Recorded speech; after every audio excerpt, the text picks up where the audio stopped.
Harper Audio presents Manifest Your Destiny, written and read by Wayne Dyer.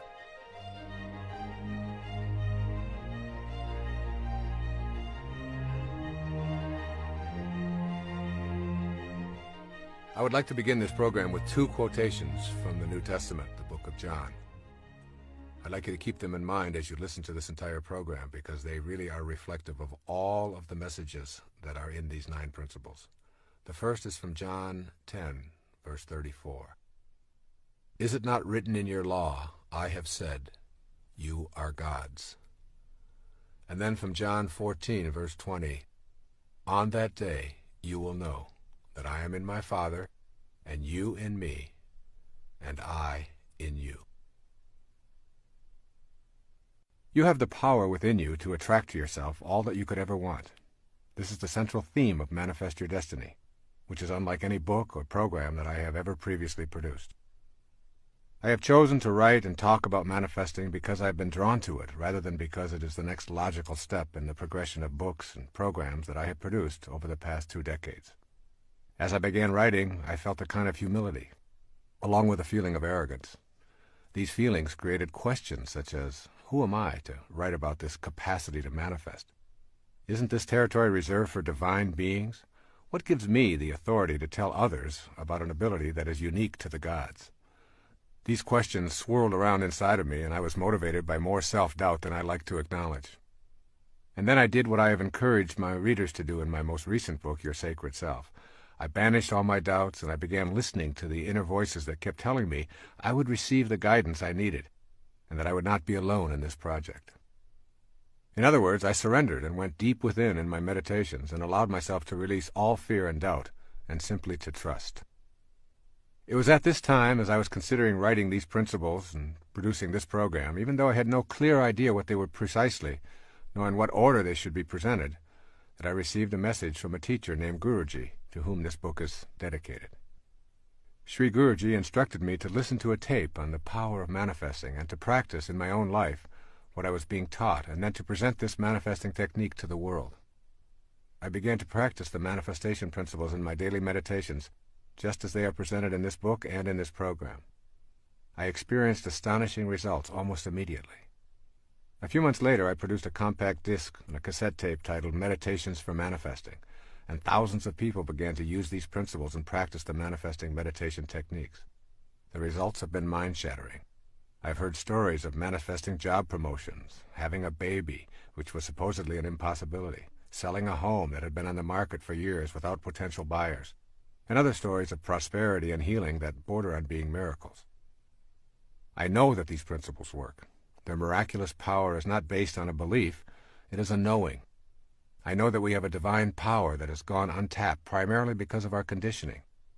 I know that you can begin to manifest for yourself virtually anything that you're capable of conceiving if you practice these 9 principles studiously. Make an effort to listen to these principles and begin to apply them in your daily life without judging them based on what you have been conditioned to believe about yourself as a person who is, quote, only human, unquote, and therefore limited.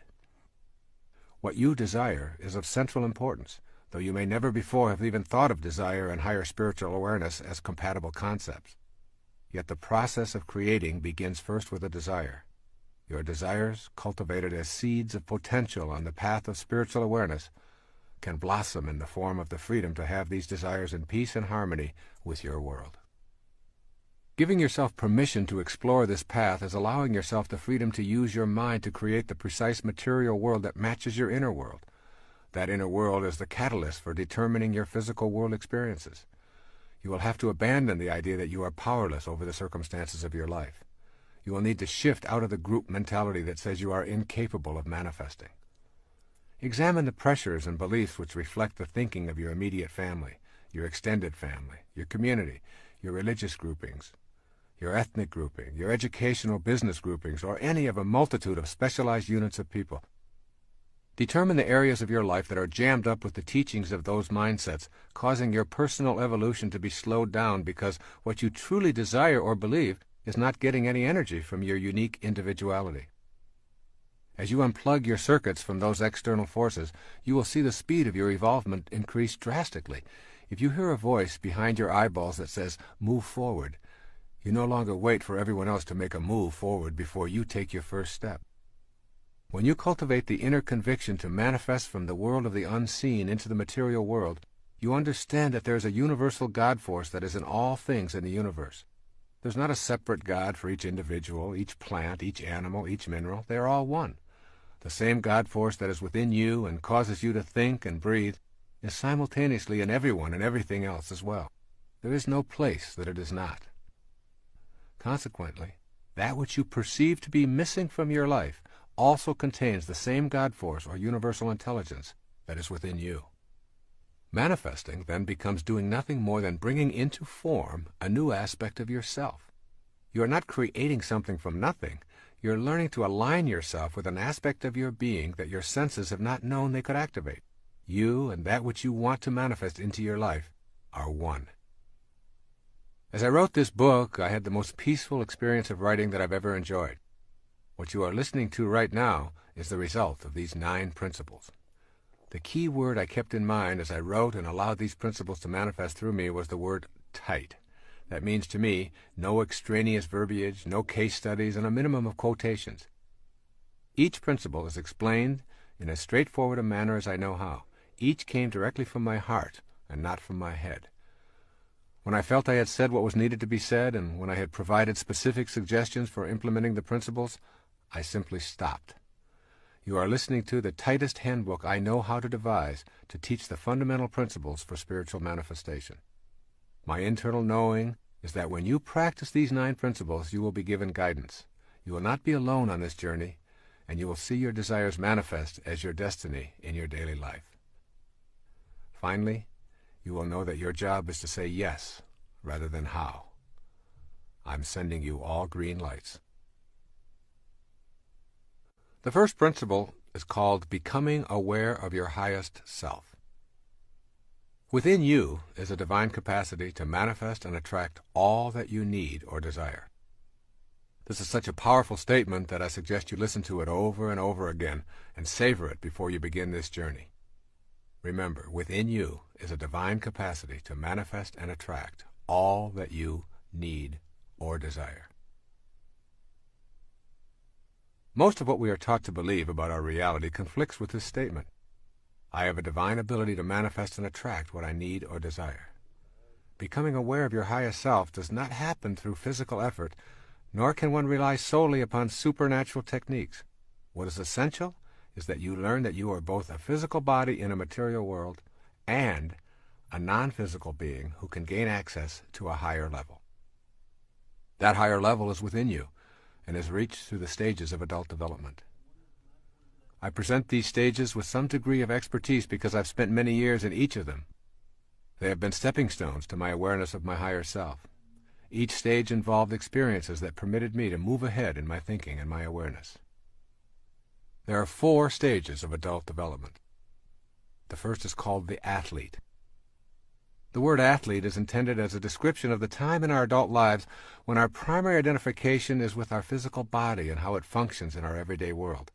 This is the time when life seems impossible without a mirror and a steady stream of approval to make us feel secure. The stage of the athlete is the time in our adult development when we are almost completely identified with our performance, attractiveness, and achievements. Obviously, it is healthy to take good care of your body by treating it kindly and exercising and nourishing it in the best way your circumstances allow. Having pride in your physical appearance and enjoying compliments does not mean you are body fixated. However, if your daily activities revolve around a predetermined standard of performance and appearance, you are in the stage that I am calling here the athlete.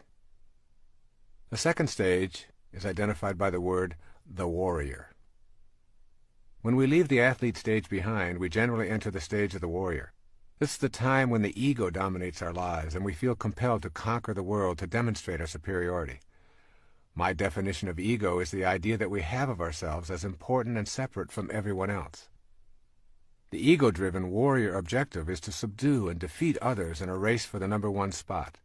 During this stage, we are busy with goals and achievements in competition with others. This ego-dominated stage is full of anxiety and endless comparison of our successes.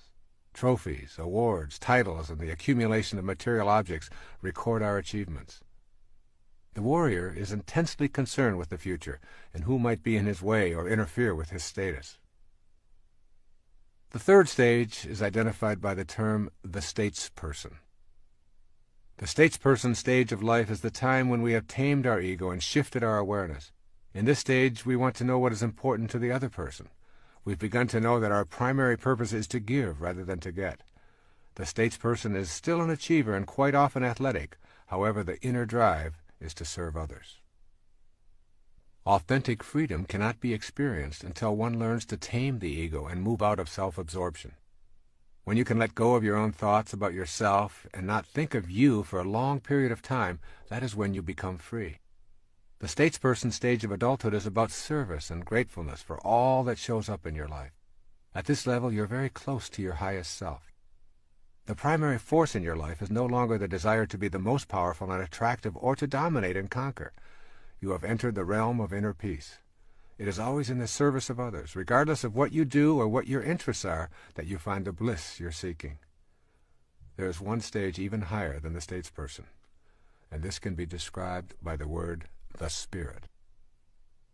When you enter this highest stage of life, regardless of your age or position, you recognize your truest essence, the highest self. When you know your highest self, you're on the way to becoming a co-creator of your entire world, learning to manage the circumstances of your life and participating with assurance in the act of creation. You become literally a manifester. The spirit stage of life is characterized by an awareness that this place called Earth is not your home.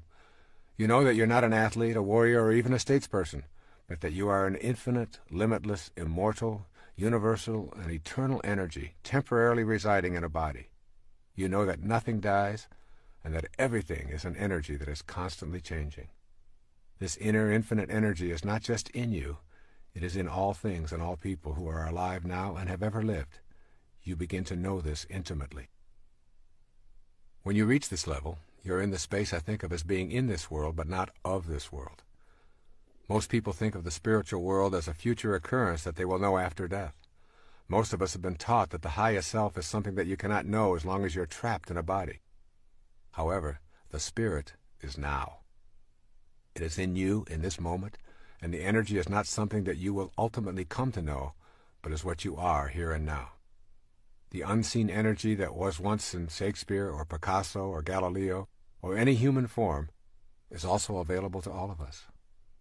That is because the spirit energy does not die, it simply changes form. It can't die because it has no boundaries, no beginnings, no ends, no physical characteristic that we call form. That energy is within you. Gaining the awareness that you have a higher self that is universal and eternal will lead you to gaining access to the world more freely and to participating in the act of creation or manifesting your heart's desire. There is something called the seen and the unseen. Consider for a moment the world of form that you see around you, including your body. Who is that invisible I inside all of the tubes and bones and arteries and skin that are your physical form? To know yourself authentically, you must understand that everything that you notice around you was and is caused by something in the world of the unseen. That something is the world of the spirit. When you look at a giant oak tree, ask yourself what caused that tree to become what it is. It started from a tiny acorn. Your logical, rational mind says that there must be something resembling treeness within that acorn. But when you open the acorn, you find nothing resembling a tree. All you find is a mass of brown stuff. If you further examine the brown stuff, you will discover distinctly acornish molecules, then atoms and electrons, then subatomic particles, until finally you find that there are no particles, only waves of energy that mysteriously come and go. Your conclusion will be that the acorn and the tree itself have a creator that is unseen, immeasurable, and called by those of us who need to classify such things the spirit or soul. This unseen world that is the source of the world of the seen is also the cause of you. In the beginning is energy, energy that has no dimensions, energy that is not in the visible world. This is our original self. It is potentiality, not an object, a future pull, if you will. It is this world of the unseen that I would like you to consider as you listen to these words. Look around you now at the world of form. Then look within and realize that the world began in the unseen dimension. Then make the big leap to the awareness that you are both of these worlds simultaneously. You are not separate from the world of the unseen, any more than you could be separate from the world of the seen. You are a combination of both at all moments of your life. The problem that faces most of us in becoming manifestors and learning to manage the circumstances of our lives is that we have forfeited our ability to oscillate between the world of form and that unseen world. Have you been taught that the Creator is something outside yourself? If so, your inner world, the world of the unseen, is full of notions that prohibit you from participating in the creative process. When you overcome these notions, your unseen self will be your ticket to creation in your life. What you want to practice here really is transcending your conditioning. Whether you like it or not, all of us have been conditioned to think and act in ways that have become automatic. We need to figure out how to get past this conditioning if we want to gain access to our highest self. You can be sure the ego will not take well to this kind of an effort. Asking the ego to help diminish its own significance so that you might have access to your higher self is akin to attempting to stand on your own shoulders. Ego is as unable to move aside in deference to spirit as is your eye able to see itself, or the tip of your tongue able to touch the tip of your tongue. Your task thus becomes a quagmire of paradoxes. If you rely upon your ego to get past the influences of the ego, it will only strengthen its hold on you. You must figure out how to emancipate consciousness from the limitations of your mind and your body. In the ego state, you generally experience yourself as a separate entity. To move past this conditioning, you want to begin to see yourself as humanity rather than as a separate form in a body. Very simply put, if you feel that you are disconnected from the rest of humanity and truly a separate entity needing to prove yourself and compete with others, you will be unable to manifest your heart's desire. If you are able to see yourself as a part of what you desire, you will have transcended the conditioning of your ego and of all the other egos who have contributed to this process in your life. Here are a few of the conditioned thoughts that keep your ego in charge of your life and prevent you from materializing what you desire and what desires you. The first is called, I am not in charge of my life. That force is outside me. You can change this perception. Turn your attention away from the ego-dominated thoughts about the circumstances of your life to the present moment. By consciously noticing your breath, the sounds, textures, smells, and scenes that the life force is experiencing through you. A second conditioned thought says, people cannot manifest. It is all a function of the cosmic throw of the dice. It's all just luck. Well, blaming luck or some external invisible force that controls the universe is a habit of conditioning that leads to disempowerment and ultimately to defeat. You are the universe. It is not something outside you. You are that force which is in everything, even the things that have previously failed to show up in your life. Remember, as you think, so shall you be. If you think you can't, you're right, and that is precisely what you will see showing up in your life. A third conditioned response, or thought. I have tried before and it's never worked for me. Here the conditioned response is believing that once having tried and failed, further efforts will yield the same results. Let go of your obsession with the past and with trying, and instead remain relaxed and casual in the moment. Your past is an illusion. It is the trail that is left behind you, and a trail behind you cannot drive you today, regardless of what you choose to believe. All you have is now, and you have never tried anything. A fourth conditioned thought. Only highly evolved beings can manifest. Here again, this is the ego saying that you are separate and distinct from your spiritual teachers and others who live at the highest levels. Relinquish those thoughts and replace them with seeing yourself as connected to everyone by that unseen life force that is your divine essence. The first spiritual principle directs you to overcome your conditioning. It requires you to adopt a new attitude about yourself, and then to put this attitude into daily practice. I am encouraging you to know the highest self rather than read about it, to know it in the deepest reaches of your being, and then to never doubt it again. I encourage you to follow these suggestions for developing the first principle as a permanent part of your total awareness. The first suggestion. Think of this definition of enlightenment: to be immersed in and surrounded by peace. Your highest self only wants you to be at peace. It does not judge, it doesn't compare or demand that you defeat anyone or be better than anyone. You know your highest self by listening to the voice that only wants you to be at peace. That's what enlightenment is. A second suggestion: go beyond the restrictions of the physical plane. The purpose of the highest self is to assist you in this effort. You do this by creating an inner sanctuary that is yours and yours alone. Go to this silent inner retreat as often as you can, and let go of all attachments to the external world of the ego. As you go to this sanctuary, a light will be born within you that you will come to know and respect. This light is your connection to the energy of manifestation. Here's a third suggestion: refuse to defend yourself to anyone or anything on the earth plane. This is the challenge of the highest self. Use your inner light for your alignment and allow those who disagree with that perspective to have their own points of view. You are at peace. You never explain, and you refuse to flaunt your energy. You know, and that is enough for you. And here's a fourth and final suggestion: surrender and trust in the wisdom that created you.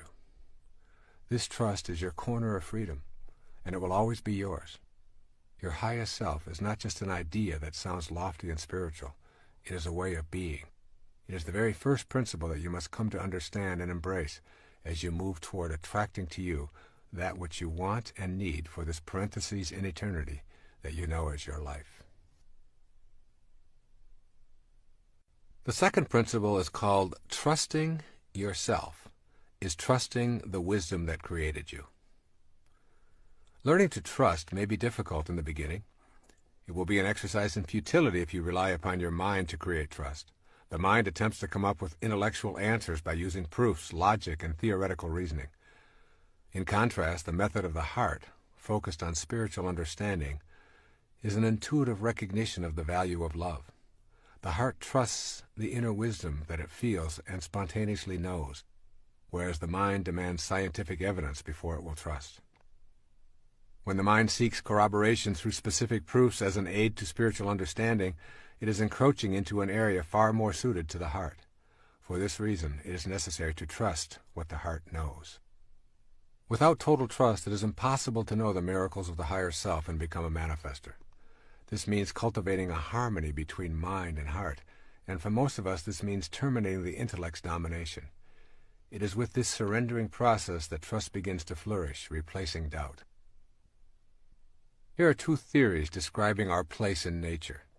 I think you will agree that the first theory illuminates why mistrust of ourselves and our divine abilities is so deeply rooted. The first theory is called nature as a mechanism. In this mechanistic view of nature, everything is an artifact made by a boss who has many different names. In the Western view, the boss is called God. This God is often depicted as a white-bearded male who roams around the sky creating the natural world. The world is a construct and God the constructor. This biblical God is paternal, authoritarian, beneficent, and, in many ways, tyrannical. He keeps track of all things and knows precisely what everyone does and when his laws are being broken. One of the operatives of this theory of nature is the idea of punishment for one's sins. This God-Father or Godfather holds us accountable for transgressions. All subjects are considered born with the stain of sin as a part of their nature and are therefore untrustworthy. This makes many people feel estranged. Once convinced that you are untrustworthy and basically a sinner, you're quite lost. You cannot even maintain trust in God because of the basic mistrust of yourself, and not trusting in that God may be breaking one of his own laws. It's a no-win situation. This theory of nature is absolutely incompatible with the second principle of manifesting. You cannot tune into the power and energy of the universe to create and attract an abundant life if that energy and power is outside of yourself. There's a second theory of nature that I call nature as spontaneous and non-judging. In this spontaneous view, God is universal intelligence flowing through everything. Nature is an unforced unfolding of life forms, and there is no boss. Rather than learning to manage and control the natural world, the impulse is to trust it. Human beings are an aspect of this God and are, therefore, carriers of divinity. Generally, in this theory, human beings are considered the highest level of life form. Trusting this most evolved natural human includes trusting the paradox of behavior described as good and bad, selfish and unselfish, or greedy and generous, in the same manner as we respect other life forms by trusting their processes. This second principle directs us to develop an inner knowing so that the natural process of what desires us is what we desire. Think of yourself as a consciousness being played out by God, just as a wave is a part of the ocean that is being played out by the ocean itself. The unseen divine energy is the ocean that your waveform is a part of. You can call it God, ocean, or anything else. This is a profoundly exquisite realization because with it you bring to your consciousness the inner awareness that you are actually in all things. This leads to miraculous manifestations. You begin to consider what it means to be in all things at one time. Authentic trust is only available through the knowing heart. When you enter this trusting space, everything will come to you that belongs to you because you've created the inner capacity to receive it. The irony is that what you wish to receive is a part of you. This can be a troublesome concept to grasp because of the ego's attachment to being separate and special. Nothing in your rational mind could convince you that water is made of 2 parts hydrogen and 1 part oxygen. It appears to be a fluid that flows and has nothing to do with gases. But when we subject water to scrutiny, its constituent elements become manifest. And so it is with the idea of being in all things at once. If you truly trust in this notion, you realize that everything that you perceive as missing in your life is a part of the same energy that you are. Manifesting becomes the art of bringing to yourself that which is already you. I have deliberately chosen not to use many quotations in this program. But I want to emphasize that every spiritual master and all of the saints and teachers and gurus or priests throughout history have espoused similar advice. This perennial philosophy connects all humanity, from tribal and ancient to civilized and present times. It is the message that God is within and outside every living thing, and that there is a world we are a part of that is not subject to the changing world of time and space that we presently are a part of. Since it is everywhere, it is not only within you, it is you. The meaning of this is that God is not to be found so much as discovered within yourself. The statement, "Thou art the path," is more than an ecclesiastical admonition. It is a statement of your reality. And then you must consider prayer and what it means to understand this concept of trust. In the matter of prayer, it seems that we often view God as a gigantic vending machine in the sky who's going to grant us our wishes when we put in the proper tokens in the form of prayers. We expect to insert prayers, then pull on the knob and hope that God will dispense the goodies. The God vending machine becomes the object of our veneration. We tell the machine how good it is and how much we worship it and expect it to be good to us in return. The basic premise here is that God is outside us, and therefore what we need and want is also outside of us. If we believe that we are separate from God, the vending machine approach to prayer reinforces and deepens that belief. I prefer to promote the idea of prayer in its essence as a communion with God. What we seek in prayer is the experience of coexisting with God. Prayer is our communication of readiness for the desires of this sacred energy to manifest through our human form. Therefore, the true experience of God does not change or alter God, but it changes us. It heals our sense of separation. If we are not changed by prayer, we have denied ourselves the opportunity to know the wisdom that created us. The search for happiness outside ourselves rekindles the idea that we are not whole and relegates prayer to the status of a plea to a boss God. We are then asking for favors rather than seeking a manifestation of our invisible, inspired self. Prayer at the spiritual level I'm talking about is not asking for something any more than the attempt to become a manifester is asking for something to show up in your life. What I call authentic prayer is inviting divine desire to express itself through myself. It expresses my experience of oneness with the divine energy. This may sound like a radical or even blasphemous notion, but is the source of all spiritual traditions. Here's a few examples. In Christianity, they say the kingdom of heaven is within you. In Islam, they say those who know themselves know their God. In Buddhism, they say, look within, you are the Buddha. In Vedanta, they say Atman, or individual consciousness, and Brahman, universal consciousness, are one. Yoga says God dwells within you as you.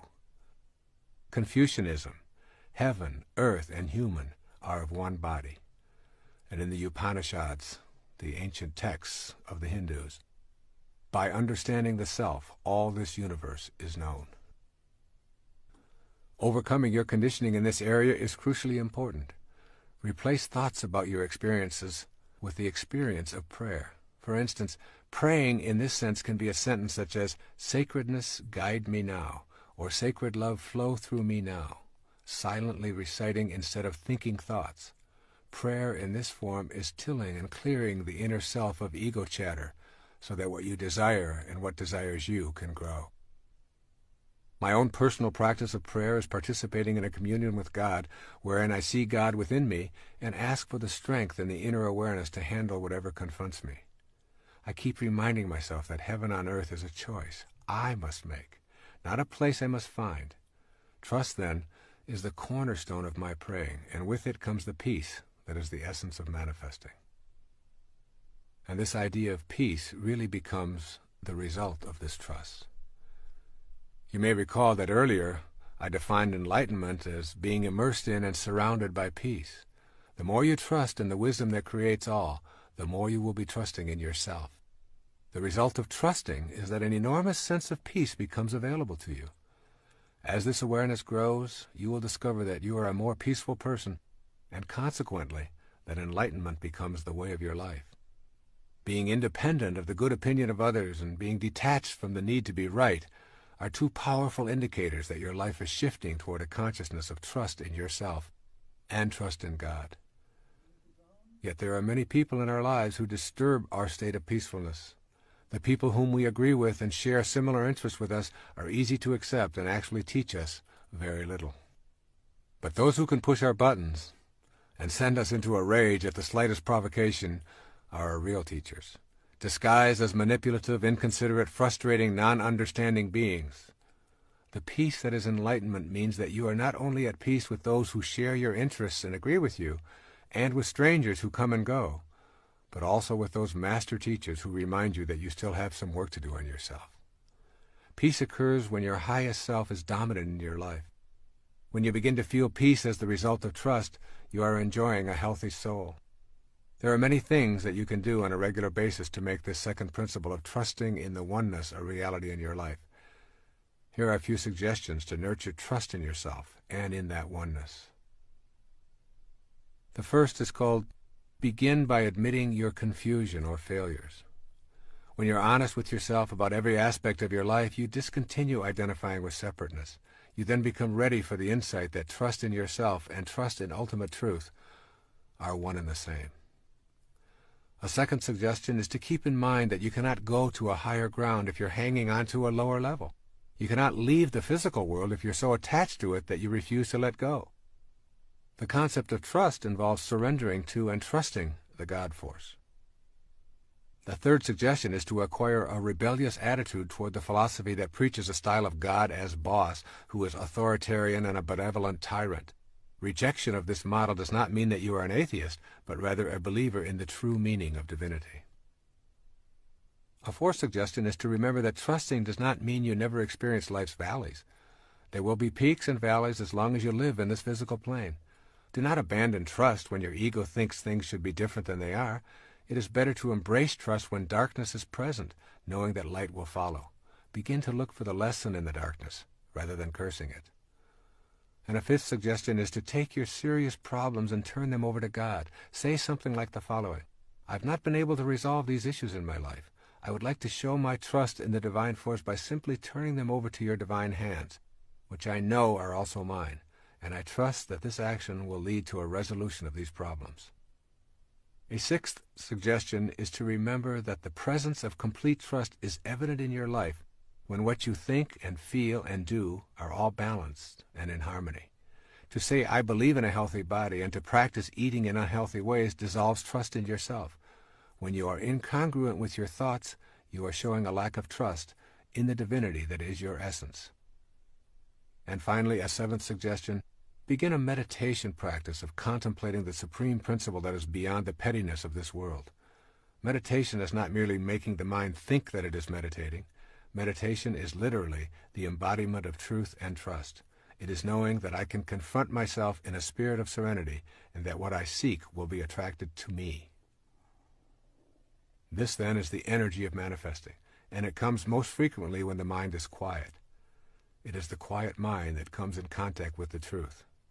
This process of closing my eyes and becoming serene gives me the ability to tap into that source of inspiration. Inspiration, the very word comes from in spirit. This second principle of manifesting leads us to a higher place within ourself. You will be a silent sage, moving through this material plane, knowing that you have tapped into a source of inspiration that provides you with all the sustenance you need. Indeed, you will begin to see how this earth plane is really a very big part of you, more so than you might ever have imagined. And this then becomes the subject for the third principle of manifesting. This third principle of manifesting is called, you are not an organism in an environment. You are an environed organism. One of the reasons the idea of being able to manifest is so foreign to most of us is because we have been brought up to believe that as individuals we are separate from our environment. We think it is our role to dominate it. Armed with this kind of logic, we are diminished in our ability to sense our connection to the environment. This third principle of manifesting begins with the understanding that it is absolutely impossible to describe ourselves as separate from our environment. I am coining a new word for the purpose of articulating this principle. Consider yourself an environed organism. This word signifies that there is absolutely no difference between you and your environment.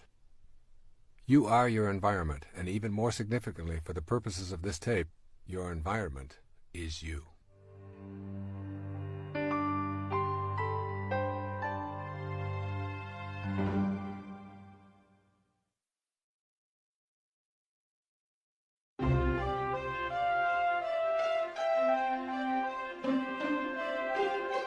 Think about your own nature as an environed organism. Try thinking of the external world, your environment, as your extended body. That is, you are not separate from the external world.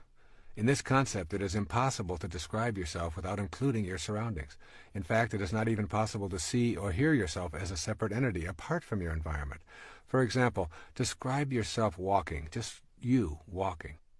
There cannot be walking without also describing what it is you are walking upon. Without the floor or the ground, there would only be your legs moving back and forth, and of course that's not walking. Your experience of walking also includes the air you are breathing, the gravity that keeps you from floating off into space, the pebbles or carpet or sand or cement that you walk upon. And I invite you to shift your awareness away from yourself as an organism in the environment to yourself as an extension of your environment and always inseparable from it. This means that you have to think of yourself as an individual and as an environment simultaneously. Have you ever seen a person with a front but without a back? Have you ever seen a person with an outside but without an inside? Well, these rhetorical questions are meant to stimulate you to consider how you can be differentiated and undifferentiated at the same time, and why this is important in learning to manifest your life as you choose. The nature of the physical world is essentially that of waves. Each wave of energy that makes up a physical mass has a crest or a peak and a nadir or a valley. These tops and bottoms of the waves are always easy to identify as separate, yet they are always together. You can never ever get a bucket full of peaks and observe them independent of their corresponding valleys. This is the fundamental feature of nature. Your front always has a back, your inside always has an outside. And now you must extend this understanding outward as well. You are distinct, just like the tops of the waves that make up your natural physical self, but you are irrevocably connected to the outer world, just as that bottom of the wave always has a top. When you begin to see this simple truth, mystical experiences of manifesting also open up to you as a genuine possibility. You see, you're either pushing nature around, or you're seeing it as yourself, one or the other. When we think of ourselves as distinct from our environment, we take on a posture of exercising control over it. We destroy forests and swamps and mountains and rivers and wildlife or anything else that obstructs profit and convenience, or for something we call advancing civilization. We defend these activities without understanding that we are also destroying ourselves. As we have seen, we cannot be described independent of our environment any more than our outside can be described without our inside. When we can respect that which appears to be external to us, we will build to live in harmony with, rather than in control over, our environment. In our personal lives, recognizing nature as ourselves opens up an entirely new world of manifestation. Your new faith will no longer permit you to see anything as separate. The separateness will always be there, just as the peak of the wave is separate from the trough.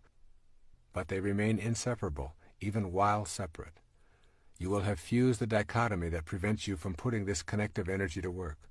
You will begin to view yourself as an organic part of this world, rather than as a separate entity in this world. And then you'll see yourself as an organic part of this world. There's a popular belief that we come into this world. Thus we are continuously embracing the idea that who we are and where we come from are two different worlds.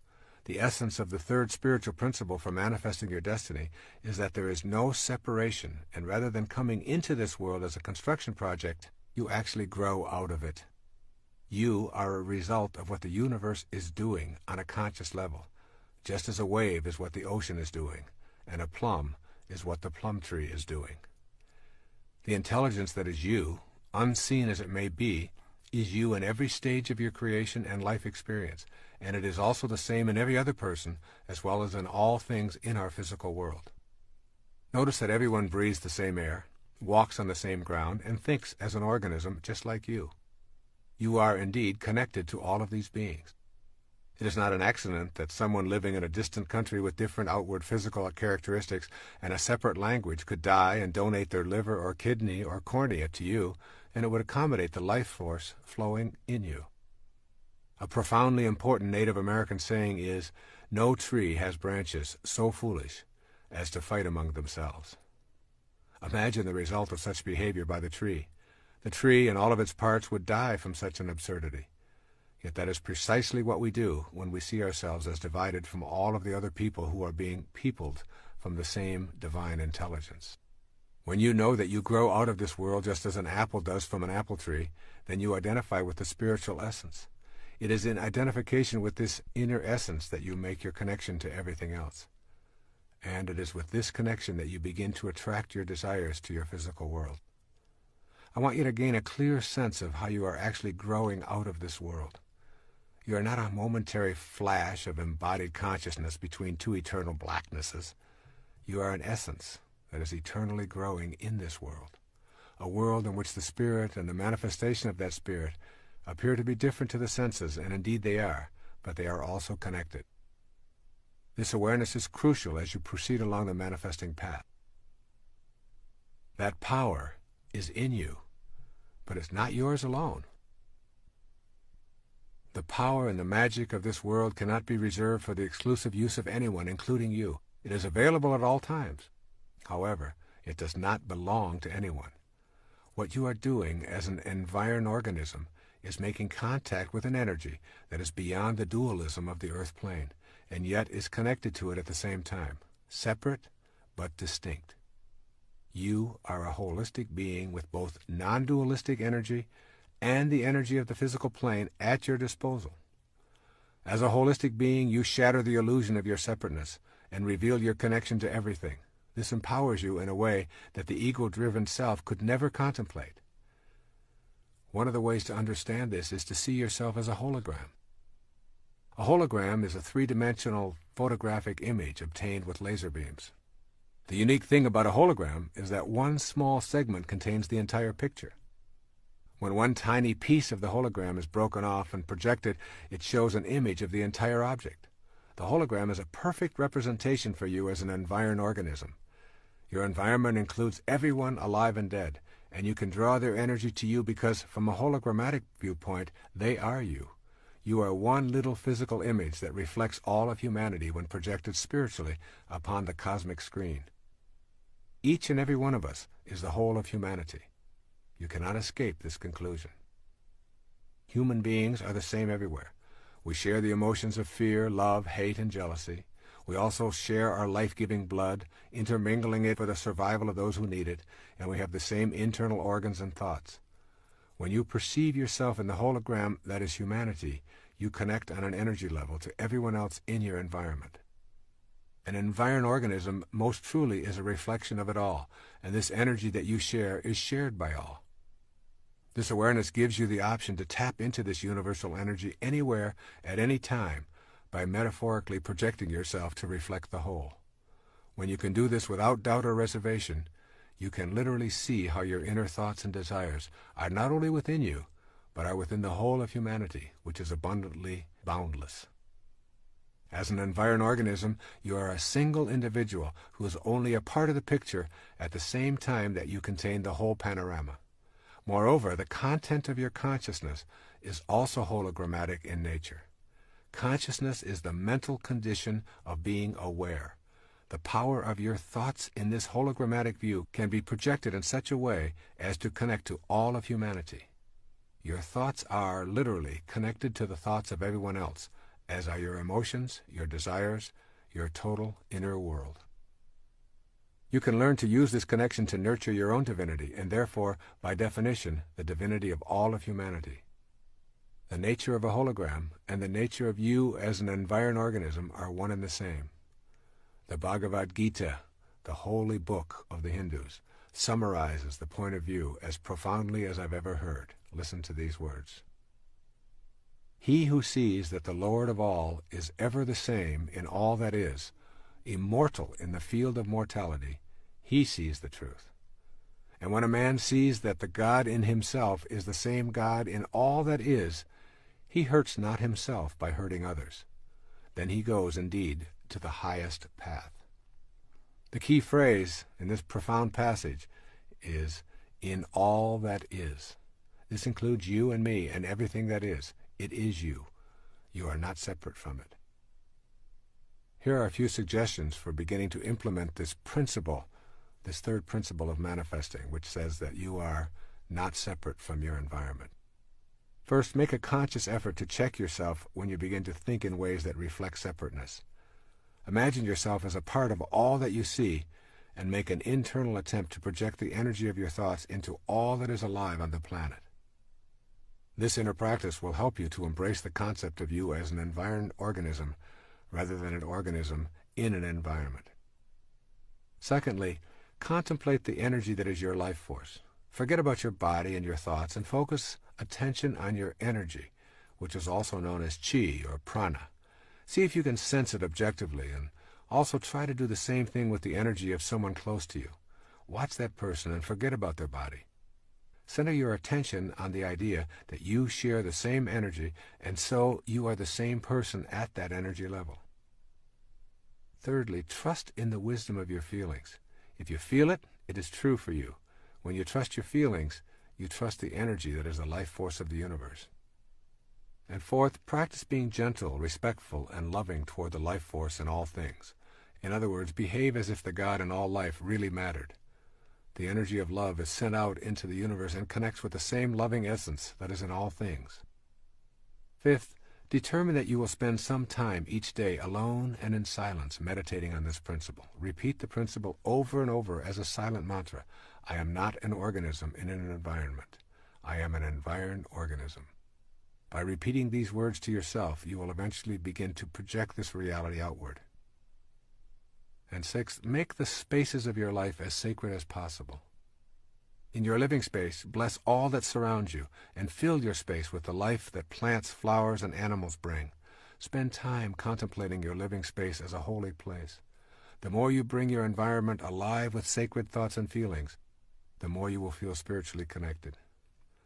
The Sufi poet Rumi, almost a millennium ago, wrote a poem that reflects this consciousness. I'd like to share it here with you. It's called The Seed Market.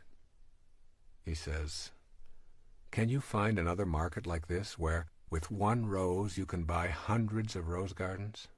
Where for one seed you get a whole wilderness? For one weak breath, the divine wind? You've been fearful of being absorbed in the ground or drawn up by the air. Now your water bead lets go and drops into the ocean where it came from. It no longer has the form it had, but it's still water. The essence is the same. This giving up is not a repenting, it's a deep honoring of yourself. When the ocean comes to you as a lover, marry at once, quickly for God's sake. Don't postpone it. Existence has no better gift. No amount of searching will find this. A perfect falcon, for no reason, has landed on your shoulder and become yours. A seventh suggestion is to become aware of how your judgments prevent you from connecting to whatever you are judging. A judgment is a definition of yourself as separate from that which you are judging. Remember that it is possible to look out on the world and not condemn it, to have absolutely no judgment or interpretation of it, but to just allow it to be. And an eighth suggestion: have fun with the idea of yourself as a hologram. If you remember that you are a tiny piece of humanity reflected in your own little image and personality, then you have a green light to reflect the humanity that you would like in your world. You are one tiny bit of a 6 billion or so piece hologram, and you reflect all of those 6 billion pieces at every given moment of your life. This is the third principle of spiritual manifestation. We are all simultaneously our own beings and all that is outside us as well. We cannot ever separate ourselves from our environment while we are in a physical body. Knowing this puts us in touch with the energy of attraction that is the subject matter of the fourth principle. The fourth principle of spiritual manifestation says, you can attract to yourself what you desire. The central notion of manifesting is the understanding that you have within yourself the ability to attract the objects of your desire. Now, this may still seem to you to be out of your power, but if you have understood the previous three principles, then you're beginning to know that this power is within you. Being able to attract your desires may seem more likely when you consider how things move from the world of the formless into the world of the form. In one of the most intriguing sentences in the New Testament, St. Paul addresses this process of creation. He says it this way: things which are seen are not made of things which do appear. St. Paul is telling us that the creative energy is neither solid nor restricted. The physical world of form originates in something other than the form itself. St. Paul's words form the basis for my writing about this principle and for several of those to come in this tape. I believe they suggest how energy informs our ability to attract what we desire. St. Paul is giving us a clue about bringing our desires into the world of matter. Energy then becomes a force that we can tap into. In a film about his boyhood, Albert Einstein describes picking up a compass and watching it in fascination as the needle moved when he changed direction. He said that he became obsessed with understanding the invisible force that moved the compass needle. Where was the force located? Who controlled it? Why did it always work? Like magnetism, there is a force that has many characteristics that are quite impossible to detect with our physical senses. We call this force energy. Energy is in all things in our universe and has an impact upon objects around it with something that we describe as the power of attraction. In magnetic fields, we can easily see it at work, yet we're unable to detect the formless energy with our sensory apparatus. The force is there, attracting and repelling, and it is everywhere on our planet. If it is everywhere, then it is also within us. It seems unlikely that our senses will inform us any better than they help us comprehend how a magnetic pole works. We can see the results, but the force itself is always elusive and in motion. The essence of this fourth principle of manifesting is that we can utilize this energy because we are this energy. We can use this universal energy to bring to us objects of our desire because the same energy that is in what we desire is also in us, and vice versa. It is simply a matter of alignment and will that allows us to tap into this force. Bringing things into the physical world is a process that we call creation. What we create involves the use of the same power that is in all that is created. It is only a matter of degree. There's absolutely no difference in the power that brings something from the world of waves into the world of particles and the power that brings your thoughts or mental pictures into form. I encourage you to listen to this again and again and commit it to memory. The world of spirit from which all matter derives and the world of matter comprise one harmonious whole. They are separate but always together, just like the peak of the wave and its base, separate but forming an inseparable whole. Think of manifesting as nothing more than transforming waves of possibility into particles of reality.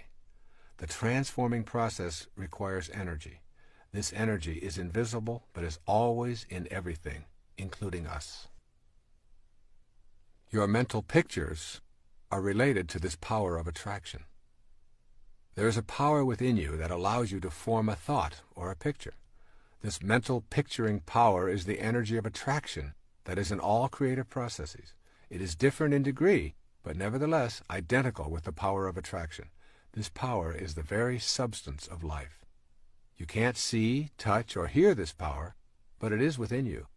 In using this power, you are not in any way attempting to change or interfere with the laws of nature.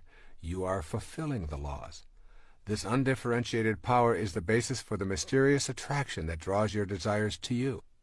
Think of yourself as a way that God has of particularizing. Then see your ability to formulate mental pictures as the divine creative power energizing through you.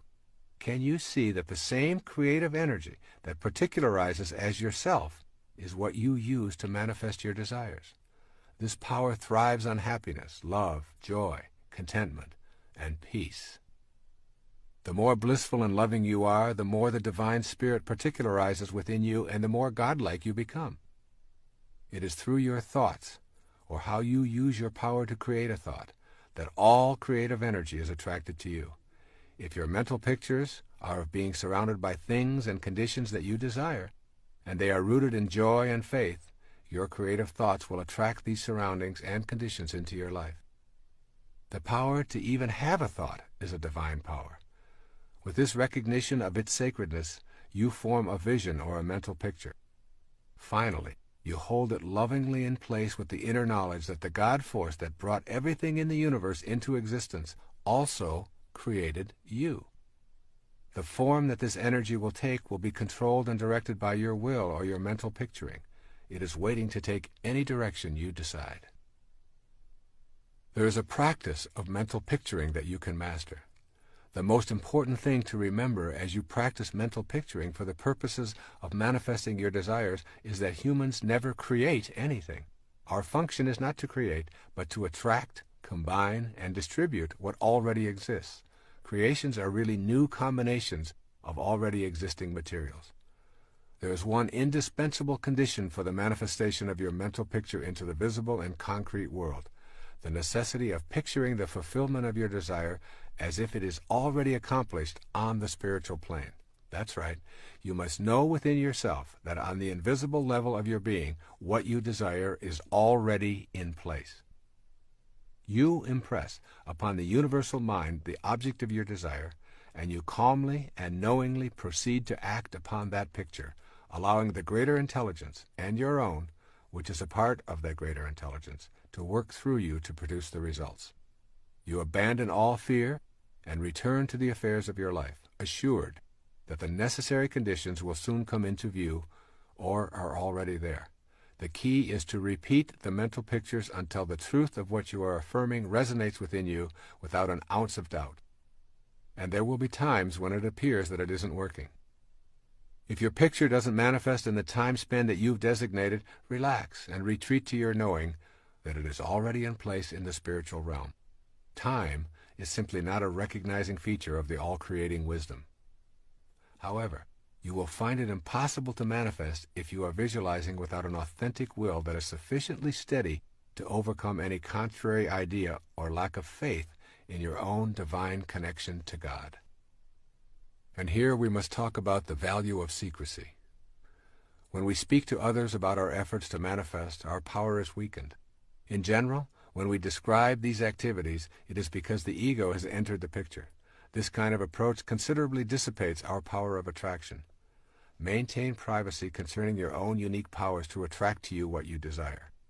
In order to tap into the extraordinary energy and use it in the co-creation process, it must remain yours and yours alone. The moment you discuss it with anyone who is alive today is the moment it diminishes. The higher energy, which is infinite, must create its own vehicle for manifesting, and it does so in the privacy of those vehicles. We are talking here about a vital force, a God force. Let's look at the nature of this vital force. It's difficult to comprehend a force that we cannot see, or touch, or hear, or smell, and still Know that it exists. It is similar to electricity. You plug in your appliance and you cannot see, touch, smell, or hear anything happening, but your electric hairdryer responds when you press the on switch. This is a good way to think of the vital force that is the all-creating God force as well. It is invisible, electrical in nature, always flowing, and always attracted to that which plugs into its source. A second characteristic of the life force energy is that it is always expanding, and it is unlimited in supply. The nature of the universe is abundance. It goes on beyond our concepts of beginnings and endings and boundaries. When we think we have it categorized and locked into a time-space boundary, it expands beyond our awareness, almost as if it must move further away from observation.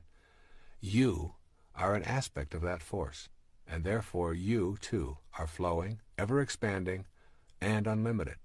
It is your nature to be able to attract, to expand, to be unlimited. This force is in you, and this force is outside you. This force is you. By knowing the nature of this force and seeing yourself as a divine expression of it, and by going within to the power that permits you to picture a desire, and then tapping that power with a private, loving, cheerful knowing, you are on your way to using this vital force in ways that were unavailable to you with your conditioned view of yourself. Let's look at some ideas for putting this principle into work in your life. When first arising in the morning, take a few moments to be alone and ask yourself, how did the conditions of my life that I would like to change first come about? How can I facilitate making conscious contact with my unlimited, invisible source of energy? You'll soon realize that the conditions of your life have been manifested by you, even though you are not conscious of bringing them about. Your thoughts and mental pictures of lack and scarcity and self-absorption and authoritarianism and illness and guilt and worry, and all of these have been put into the universal spirit and have manifested in your life. You can hasten your conscious contact by radiating a totally new kind of mental picture while applying this fourth principle. And then secondly, explore the possibility that the reason you believe that life is limiting is because you have assumed limitation to be in your life. Does your view of life include the natural creative process reproducing within yourself? Stay in this place within, and you will know conscious contact with the divine, all-creating intelligence. And then thirdly, never limit the spirit in any way. If you experience any kind of friction, know that it is an error in your thinking and picturing. Just continue to tell spirit what you want without telling it how you want it to happen. Then retreat in faith and trust. Fourthly, keep your mental picturing to yourself. What you want to attract is a private matter between you and God. And fifthly, begin to act as if what you would like to attract is already in your life. If you want to create healing, formulate the picture, radiate out that energy to connect with the all-creating energy, be cheerful and trusting in your knowing, share it with no one, and then begin acting in a new, healthy manner. If you want to materialize more prosperity, then start the process of thinking abundantly and acting that way also, giving thanks for all that has manifested into your life. And sixth, I recommend that you browse through Walt Whitman's Leaves of Grass daily. Here's a portion that speaks of our oneness with the divine energy. Listen to Walt Whitman. Athwart the shapeless vastness of space, how should I think, how breathe a single breath, how speak, if, out of myself, I could not launch to those superior universes? Swiftly I shrivel at the thought of God, at nature and its wonders, time and space and death, but that I, turning, call to thee, O soul, thou actual me, thou matest time, smilest contented death, and fillest, swellest full the vastness of space. And so it is with you, no different from Walt Whitman or anyone else in the universe. Here's our fifth principle of manifesting. Honoring your worthiness to receive. In order to become a manifester, literally taking part in the process of co-creating your life and attracting to yourself the objects of your heart's desire, you must know that you are worthy of receiving. This will mean examining the attitudes that you knowingly and unknowingly hold about your life. Your thoughts, which are the architects of the foundation of your material world, are what you want to examine. You can remind yourself all day long that the same power that brought anything into the physical world also brought you. But if you do not feel worthy, you will disrupt the natural flow of energy into your life and create a blockage that makes manifestation impossible. The fifth principle reminds you that you are worthy of abundance. If your thoughts are based on an image of unworthiness for any reason at all, you will manifest what those thoughts impart to the universal mind. The energy described in the fourth principle will align with what it is that you radiate. As a man thinks, so is he, are not just empty words. Thinking that abundance is incompatible with spirituality is a myth that influences many of us and is the largest impediment there is to feeling worthy. What do we mean when we use this word selfish? The myth that abundance and spirituality are incompatible is fueled by thoughts that it is selfish and improper to visualize and desire material things. Let's examine this attitude and determine if you have been influenced into believing it to be your truth. Take a look around your world and notice the abundance and endlessness of our universe. It goes on and on beyond our ability to imagine its vastness. This abundance flows from the same energy that comprises our fundamental essence. It is you. You are it. Material form is how spirit makes itself known to us while we are in form ourselves. Spirit manifests in trees and oceans and fish, birds, minerals, vegetables, flowers, and you. Matter is not an illusion or something that ought not to be, but it is the necessary means through which spirit differentiates itself on this plane of existence. To feel that it is selfish or non-spiritual to desire and manifest is to divide the world of spirit and the world of matter into polar opposites. When we adopt an attitude of spirit being incompatible with matter, we are denying the spirit that is in matter as its originating energy. We also deny the validity of ourselves as spiritual beings. When we shift to seeing that together they comprise one harmonious whole, we remove the stigma of selfishness. Just as each one of us is one harmonious whole comprised of spirit and matter, so too is the entire universe. The process of life taking form is a mystery. That mystery is governed by a creative energy that is knowable when we genuinely feel worthy of receiving its blessings in form. Abundance is the way of the creative force in the universe. You are entitled to have abundance in your life and to radiate prosperity to all that you encounter in your world. Nothing is gained by making yourself small and insignificant other than to manifest smallness and insignificance into your life. There are some core components of worthiness. Everything you need to master in order to make this fifth principle a working model in your life is available as a mental activity. You do not need to go out into the world and conquer it in any way. It is simply a matter of changing your mind about your basic worthiness to receive all of God's blessings, be they material or otherwise. Here are 5 major perceptions of beings who know they are worthy and deserving of all of God's blessings. The first says, "My self-esteem comes from myself." This person's statement of his or her inner perceptions might be something like the following: "As a child of God, my worthiness is a given. I am not divided into spirit and body. Rather, I am a part of the all-knowing creation called God itself." Too often the ideas of other egos are what constitute our impressions of ourselves. We listen to the admonitions of others who have low self-regard and who are attempting to exert influence and power over us. It is beyond the scope of most young children to resist these ideas. But as adults we can look back at this hypothesis and free ourselves from its absurdity. You must know within that you are part of the light that lighteth every man. You are evidence of the existence of God, and in your own particularized individuality, you have God within you. Therefore you must be able to say with conviction, "God is me, and I am God." It is this truth that will free you from your feelings of unworthiness to attract to yourself all that you desire. Your desires are the very tools that allow you to grow and experience the perfection of the universe. They take you beyond any limitations that you might have embraced and lead you to a higher spiritual awareness. Even the idea of achieving enlightenment and mastery is a desire, and one you must honor. A second statement of those who feel worthy: I accept myself without complaint. A person with this self-perception thinks something like the following: I am willing to face everything about myself without lapsing into self-contempt or repudiating my essential value as a piece of God. Self-acceptance is something that must be unconditionally known within ourselves. To accept oneself is not necessarily to accept every behavior. Rather, it is a refusal to engage in sabotaging acts of self-loathing. If you are in a state of self-rejection, you cannot feel worthy of the munificence of the universe. Your inner energy is centered on what is wrong with yourself and with complaining to yourself and anyone who will listen.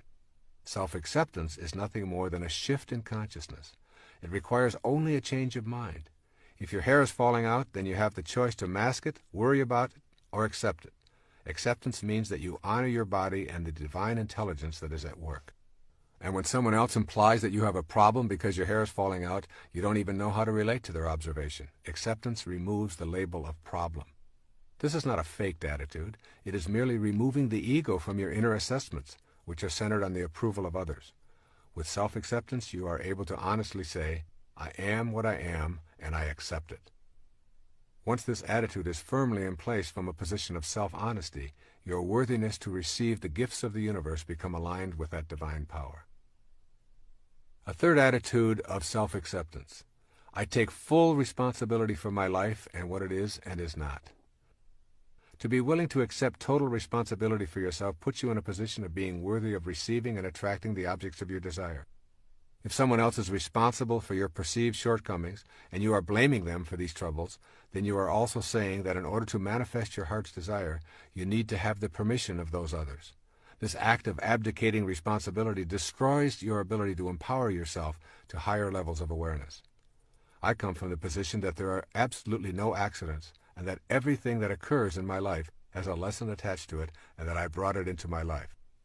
Thus, if I am having a negative thought, and at the same moment I bump my head on a cupboard door, I say, what was I thinking at that moment?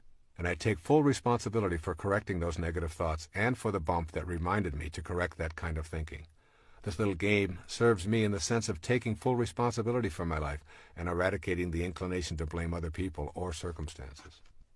I trust in this inner knowledge. I rely on seemingly coincidental happenings, and I know that I am responsible for all of it. As this sense of responsibility has grown, I find it impossible to blame anyone for anything in my life. The willingness to be responsible without complaining puts you into the natural flow of all divine energy. With an attitude of self-responsibility, you will notice that the heavens are exceedingly cooperative. A fourth attitude of self-acceptance says, I do not choose to accept guilt into my life. This mindset creates thoughts such as, I will not use up the precious currency of my life, my present moments, immobilized with guilt over what happened in the past. This statement requires you to know the difference between A, genuine regret and learning from the past, and B, remaining in a state of reproach or guilt today. Learning from one's mistakes and taking corrective action are spiritually and psychologically sound practices. You did it, you didn't like the way you felt afterwards, so you decide not to repeat the behavior. That is not guilt. Guilt is when you continue to feel immobilized and depressed. Those feelings keep you from living effectively in the present. When you are filled with guilt, your energy is awash with anguish and self-reproach. You are so down on yourself that you are feeling unworthy of receiving blessings from the universe or anyone in it. Persistent feelings of guilt will prevent you from manifesting anything worthwhile because you are attracting the very same things that you are putting out to the universe. For example, if you are chronically overweight or addicted, your internal sentence of guilt sounds something like this. I'm really going to love myself when I finally am at a normal weight. Or I will truly value myself as a worthwhile human being when I am finally over this addiction once and for all. These internal sentences need to be shifted to, I love myself while I am overweight. I am not this weight in the first place, and I refuse to think of myself in self-degrading terms regardless of the condition of my body. I am love, and I extend this love to all of me. This same kind of inner programming must take place for addictions or anything else that you feel guilty about. By removing the inclination to wallow in self-reproach, we remove the idea that by suffering in the present moment, we will redeem ourselves and can pay for our sins with guilt. Life doesn't work this way. The solution is in loving yourself and in trusting in God that your shortcomings are nothing more than lessons leading you to a new spiritual level. And finally, a fifth assessment of those who have self-acceptance. I understand the importance of having harmony between my thoughts, my feelings, and my behavior. To the extent that you remain incongruent in any of these three areas of thinking, feeling, or behaving, you will impede the process of heightened awareness and the ability to manifest your heart's desire. This is the last of the 5 points that contribute to your feelings of worthiness about receiving God's munificence into your life. It is also the most significant because it defines your level of integrity. To have thoughts about how you would like to conduct your life, to posit these thoughts as your essential way of being, and then to feel guilty, fearful, anxious, or anything else as a result of not living up to these inner positions, results in addictive, manipulative, and self-defeating behavior. To be congruent, you must be honest about your own thoughts. If you are honest with yourself, you will find that your emotional reactions will be consistent with your inner world. You will feel peaceful and content, and this will be apparent in your behavior. This is true for virtually everything about your life. Your thoughts about health, relationships, prosperity, God, work, recreation, whatever. If these thoughts are rooted in love, and you honestly know that you are here to express love, kindness, and forgiveness toward yourself, toward your work and co-workers, toward the money you receive, toward your spiritual beliefs, then you will be in harmony, and you will welcome the blessings that result from your personal conduct in these matters. However, if you embrace these thoughts yet fail to act on them in the daily working of your life, you will feel incongruent, and consequently, you will not feel that you are deserving of desires being fulfilled, being eaten up inside in your own private corner of awareness that is not available to anyone else other than God. You will behave in self-defeating ways that verify your lack of inner congruity.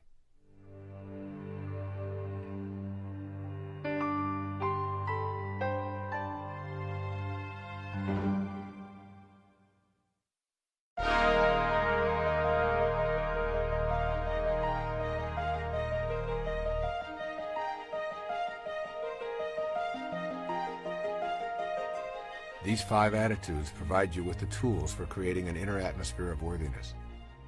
They all reflect an ability to live peacefully in the present moment and to discard many of the attitudes of your past that keep you in a constant state of feeling powerless and unworthy of being able to manifest more blessings and happiness into your life. And then it's necessary to begin to look at how you can unbond yourself from your past wounds. The inclination to bond to our wounds, rather than move past them, traps us in a constant state of feeling unworthy. A person who has experienced traumatic events in life, such as incest, or abuse, or sexual molestation, or the death of loved ones, or traumatic illnesses, or accidents, or family disruptions, or drug addictions, can become bonded to them and replay them for attention or pity. Very often the tale of these woes is told with a sort of urgency for the listener to know how horrible the wounding was and still is. The ego uses this energy as a power play in individual and group situations to encourage discussion of one's struggle to survive the wounding. This can keep individuals from advancing spiritually and reinforce the image of themselves as unfortunate. The tendency to bond with the wounds of our lives reminds us of how unworthy we are of receiving anything that we really would like because we remain in a state of suffering. The more these painful stories are recalled and repeated, the more we are guaranteed of not attracting our desires. Notice your body when it is wounded. An open wound actually closes up quite quickly. Just imagine what it would be like if that wound remained open for a long time. It would become infected and ultimately would kill the entire organism. The closing up of a wound and allowing it to heal can work the same way in your inner world of thoughts. When you go backward and continuously relive your pain, including labeling yourself incest survivor, alcoholic, sexual abuse survivor, you do so because of your inner experiences of bitterness. This harvest of bitterness keeps you from feeling worthy. So don't lead with your injuries.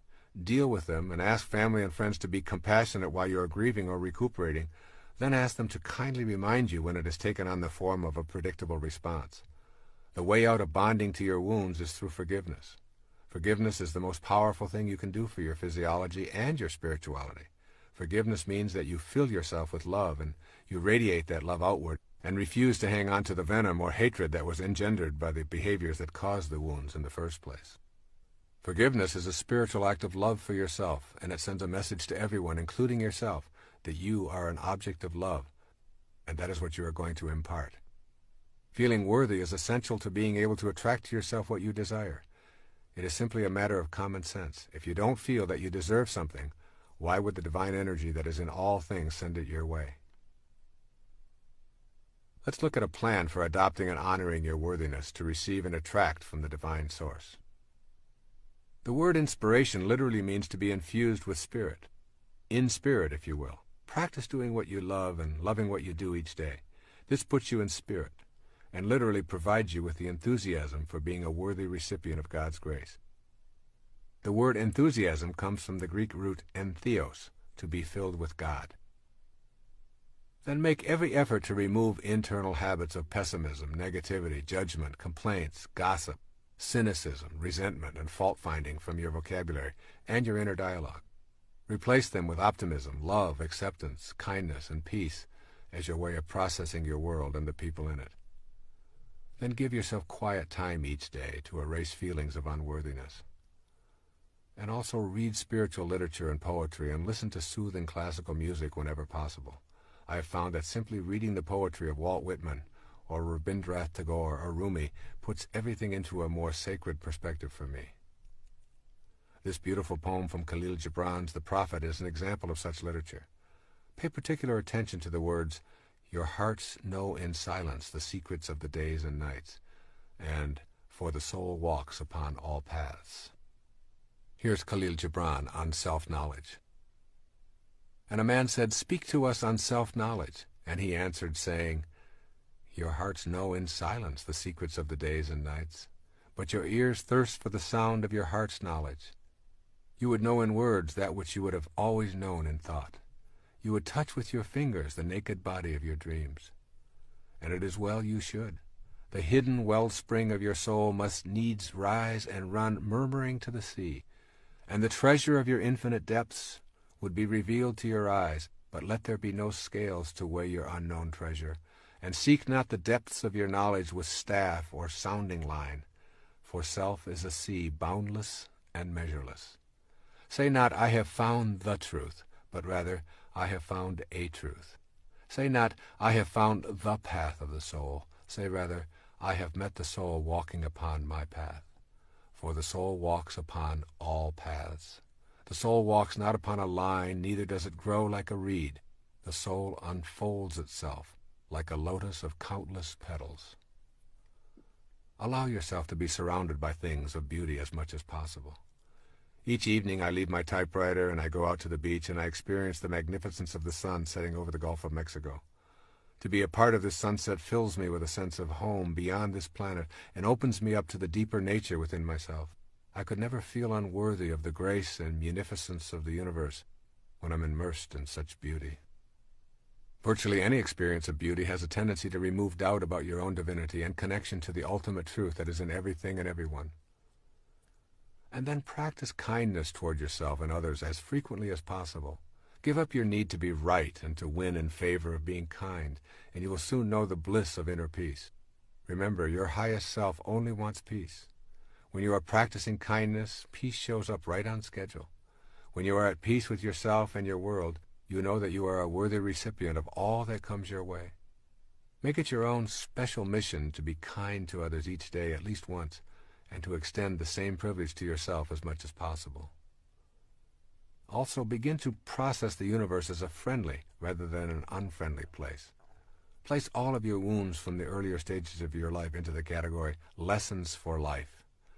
Remember, for every act of evil, there are a million acts of kindness. This universe runs on the energy of harmony and balance. Breathe in that energy and breathe out the ideas of your being life's victim. And finally, say it over and over until it registers. I am what I am, and I am worthy of the abundance that is the universe and all that is in it, including me. You are now on a path of knowing you are worthy of attracting and manifesting in your world. You are aware of your highest self. You trust in yourself and the divine wisdom that created you. You know that you are not separate from your environment and that the power to attract is within you. The next principle involves the energy of love and how important it is to know and experience it in all of your being before you begin applying the last three principles of manifestation. Our sixth principle for spiritual manifestation is called connecting to the divine source with unconditional love. There's a wonderful quote from Mirabai. It says this as she talks about herself. Mirabai knows that to find the divine one, the only indispensable is love. There is no greater power in heaven or on earth than pure unconditional love. This is the heart of the sixth principle of manifestation. The nature of the God force, that unseen intelligence in all things, which causes the material world and is the center of both the spiritual and physical plane, is best described as pure unconditional love. It is the glue that holds all things material in place and keeps them from collapsing into uncountable particles. This God force is the oversoul to which we are always connected because we are localized extensions of that force. You may feel infinitely worthy of attracting to yourself material and spiritual prosperity, but if you are not living the way of unconditional love, you are interfering with your ability to manifest in your life. In order to be divinely aligned with the universal infinite energy, you must become unconditional love. This energy of love really dissolves all limitations. When I speak of love emanating from your soul and from the divine consciousness of God, I speak of something that the lower self or the ego cannot grasp. I am not speaking about feeling good toward others, romantic love, showering everyone with affection, or touchy-feely behavior here. This unconditional love is an experience of the harmony of life. It is simply too deep and too profound for our ordinary selves to activate. The energy of unconditional love is the power behind creation. It guides all of our natural laws. This love can be imagined as a vibration that carries thought forms from one's mind into material expression. In its highest nature, love is the force that we recognize as the will of God. It is the alchemy that we embrace to make sense of how things are materialized from the world of spirit. I suggest you embark on an experiment in which you practice unconditional love for several days, perhaps even a week. Make this a private activity, but vow to yourself that you will allow only unconditional loving thoughts to emanate from your consciousness. Refuse to have judgmental or critical thoughts. In your quiet time, think only peace and love. In all of your relationships, think and act in only loving ways. Extend loving thoughts and energy wherever and whenever you encounter anyone or anything. Become unconditional love for this period of time. This practice of becoming unconditional love is a prerequisite to the manifesting process. By pouring love into your immediate environment and practicing gentleness in all of your thoughts, words, and actions, your immediate circle of friends will begin responding in a whole new way. Furthermore, this act becomes expansive very quickly, and you can radiate this love to your community and to people you read about in newspapers, including those who are labeled terrorists, murderers, scam artists, and the like. You emphasize the un in unconditional love. You become detached and loving toward all. You are not loving the hostile act, but you are loving the spirit that is blocked in those who are harmful and unloving. When you can live this way and reject all thoughts and actions that are not of an unconditionally loving nature, you will experience the alchemy of your spirit and know how to overcome limitations in your life. This is a task that your conditioning will not easily encourage, but for a few days you can persevere just so you know what the divine universal spirit is like. It judges no one and nothing. It does not moralize. It does not show favoritism. It merely exists as an unconditional love, radiating harmony and allowing everything and everyone to unfold. What can you expect as you practice a few days of being total unconditional love? You will feel yourself becoming a different person. You will feel at peace virtually all of the time. Your relationships will be more deeply spiritual. Most significantly, you will begin recognizing the coincidences of your life with greater regularity. Your thought forms of unconditional love will begin to produce what you desire without your even being aware of how it is happening. There's an oft-quoted passage in the New Testament that seems appropriate here. It's Corinthians 13 on love. And now I will show you the most excellent way. If I speak in the tongues of men and of angels but have not love, I am only a resounding gong or a clanging cymbal. If I have the gift of prophecy and can fathom all mysteries and all knowledge, and if I have a faith that can move mountains, but have not love, I am nothing. If I give all I possess to the poor and surrender my body to the flames, but have not love, I gain nothing. Love is patient. Love is kind. It does not envy. It does not boast. It is not proud. It is not rude. It is not self-seeking. It is not easily angered. It keeps no record of wrong. Love does not delight in evil, but rejoices with the truth. It always protects, always trusts, always hopes, always perseveres. Love never fails, but where there are prophecies, they will cease, and where there are tongues, they will be stilled, and where there is knowledge, it will pass away. For we know in part, and we prophesy in part. But when perfection comes, the imperfect disappears. When I was a child, I talked like a child. I thought like a child. I reasoned like a child. When I became a man, I put childish ways behind me. Now we see but a poor reflection as in a mirror. Then we shall see face to face. Now I know in part, then I shall know fully, even as I am fully known.